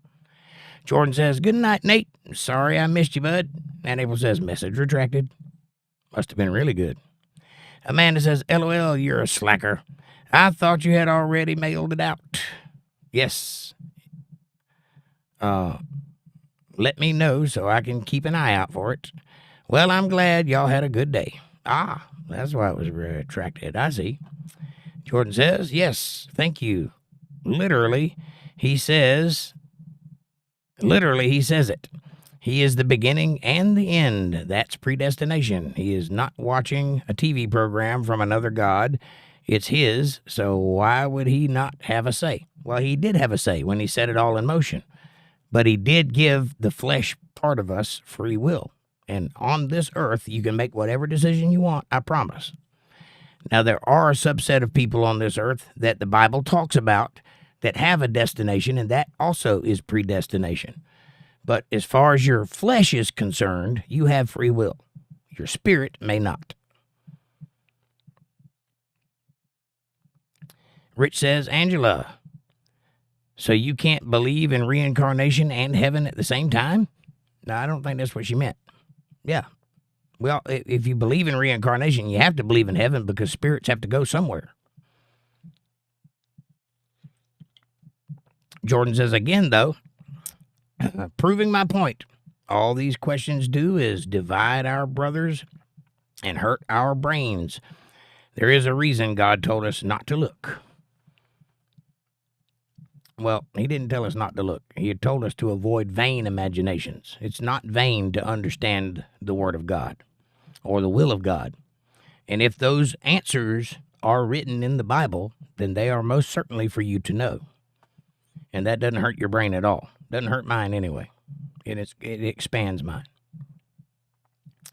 And I don't believe in things that could hurt my brain because they wouldn't be true.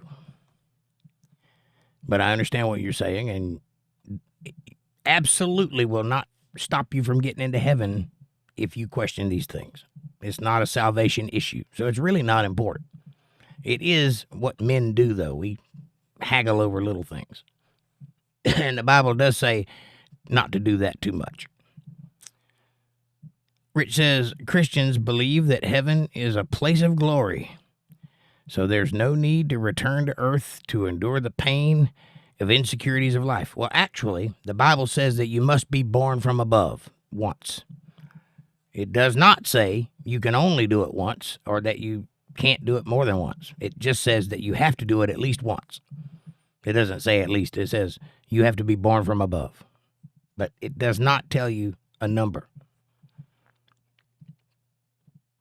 And that's why some people have come to that conclusion, that reincarnation is possible, and there may be. I mean, if you think about Lazarus, he was alive, and then he died, dead, and then he was alive again. Is that not reincarnation? Rich says, I read that one. April says, nope. I was waiting on your other gifts, but it won't be here until the 16th. What it says, ask, I'll talk to you later about it, hon.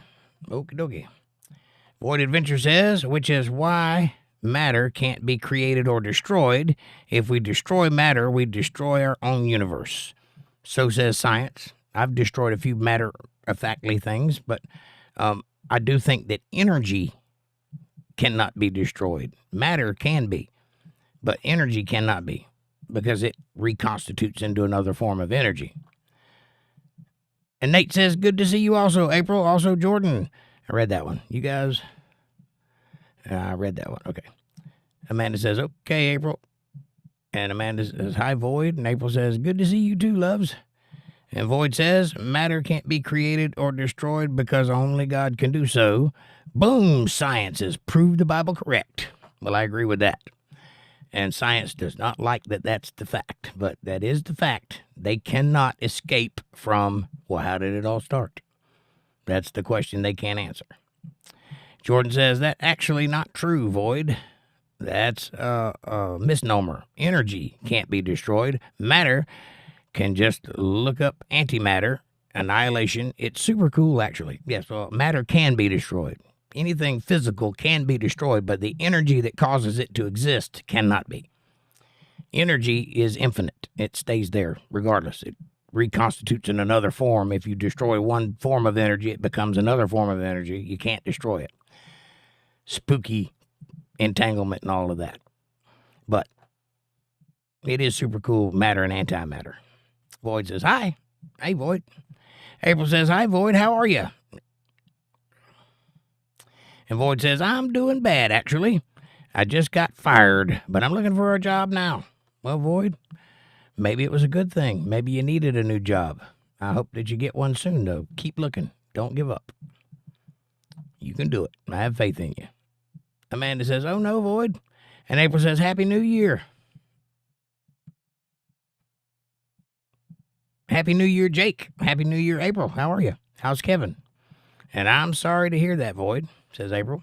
Jordan says, if I can give you any advice, Void, pray. It helps me so much right now. Just to know he sees and hears, it's comforting. Believe me, it is that. And April says, cool, Jake. Thank you, ma'am. And Void says, yep, it was because a female employee felt uncomfortable. She said that I did things to her in my car, went to the box for a week before they found out that she lied. Well, anytime you work at a place that has an HR department, you're going to have that problem. Just so you know. Woke means to go broke. You get woke, you go broke. Go get a job where you're the employee and the boss is the boss, and there's nobody in between you. April says, thanks, Nate. You're a sweetie. Good night, love. And Void says, she was never in my car at all. And all they had to do was check cameras. She keeps her job, potentially, doing this to another guy. But the general manager says that I'm a liability now for some reason. Well, did you get angry when she accused you of something you didn't do? I think they're probably just trying to avoid getting sued. I think that's probably what it is. Jordan says, sue Void, please. You don't need money in employment cases. Well, apparently you can sue them. So if you think you were wronged and you've got camera evidence to prove it, sue them. And they have to turn that over in discovery. Jordan says, you only pay the lawyer if you win, and it's a cut if it's a settlement. He gets a cut if it's a settlement. April says, nothing but clean and then laid around. That's what I did all day, cleaned and laid around. Me too, actually. Void says, yep, I was lucky to even survive county jail because they said I had bad paperwork. I assume because of the case. You went to jail over that? That's terrible, man. Amanda says, wow, Void, they put you in jail for it? And they let you out because you didn't do it and they found out? All right. Well, that's a big problem. I wish you the best of luck. You and God know the truth, and with that, go with God's grace. April says, I haven't seen anything in the Bible about reincarnation. Right, but you haven't seen anything not about it either. It's not in there is what I said. I don't believe it, but I don't disbelieve it because I don't know what God's capable of. I'm sure if he can create a soul, he can reissue it. I don't know that he does that, but I'm sure he could if he wanted to. So it don't not say it, but it don't actually say it either. So I wouldn't know what to say. That's not in my realm of belief systems. I don't believe in reincarnation because it's not part of the Christian worldview. But there are all kinds of things that are possible. And if you believe God is omniscient, then you believe he can do whatever he wants to do, including that.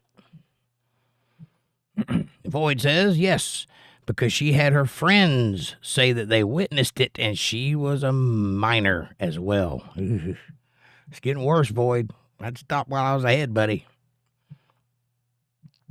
Jordan says, Void, no, dude, you seriously need to sue. If you are in the right, you absolutely need to sue their pants off because that's wrongful termination, which is illegal. If there was an investigation and you were found liable, then it doesn't matter. You're guilty whether you are or not. But if there was no investigation, I would sue, especially if I went to jail for it. That's damages. That you can sue for damages. You can sue for, what's the word I'm looking for, where it affects you mentally, emotionally. Amanda says, oh, damn, Void. Be careful, man. Right? Jordan says, I'm dead serious. Please sue your employer, Void. Right? Jordan says, Void, what state are you in, if you don't mind? I'll help you find a reputable lawyer. Void says, any recommendations for law firms? The company I worked for lawyered up instantly, so they're ready.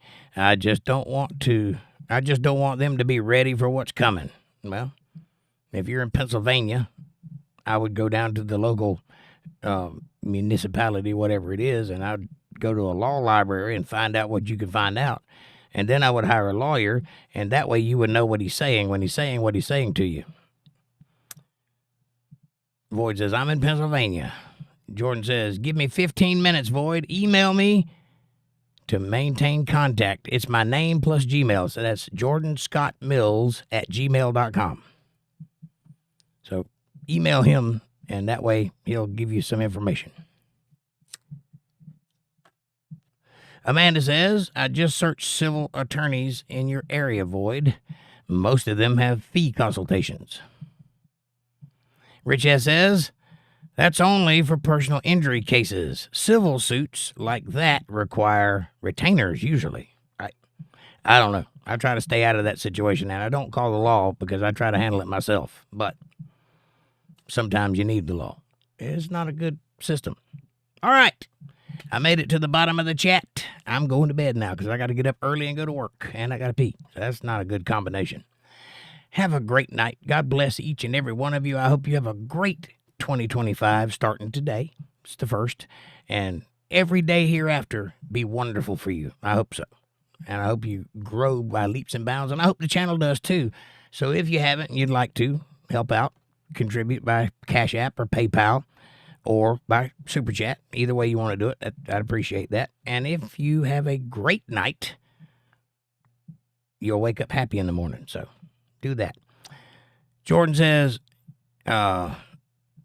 MKO, Employment Law, Sidney L. Gold and Associates, Kravinsky Browser, speak with whoever is closest to your location, as all are reputable. Thank you, Jordan. I appreciate the information. Amanda says, good night all. See you Friday night at 8:30 p.m. Eastern Standard Time right here on Untethered Live for some chill stream on Friday. That's going to happen. Rich says, hey, Jake, what is your chair like? Gaming chair or executive? It's like an executive chair. It's got a big high leather back. I don't know if you can see it. It's just an executive chair. I can't afford a gaming chair. Amanda says, Happy New Year. Happy New Year. And April says, good night, y'all. I'm so sleepy. Sweetest dreams. God bless us all. Amanda says, executive chair, Rich. Jordan says, email me, Rich. And Void. So Rich S. and Void Adventures. Email jordanscottmills@gmail.com and see what he's got to say. Now, I'll see you guys on Friday. Have a great night. Happy New Year. All the love. I hope that God blesses each and every one of you. I hope His grace abounds in your life. I hope His mercy fills you up. And I hope that His light lights your footsteps every which way you're going. And while you're out there going, be nice to somebody. It's easy to do, and it will make you feel like the child of God that you are. So you do that. Rich says, I need a new one. I'm working from home is rough. Yeah, it is. Cheers and God bless. Cheers and God bless. And I recommend an executive chair. They're comfortable. And they sit well. Have a great night. God bless you.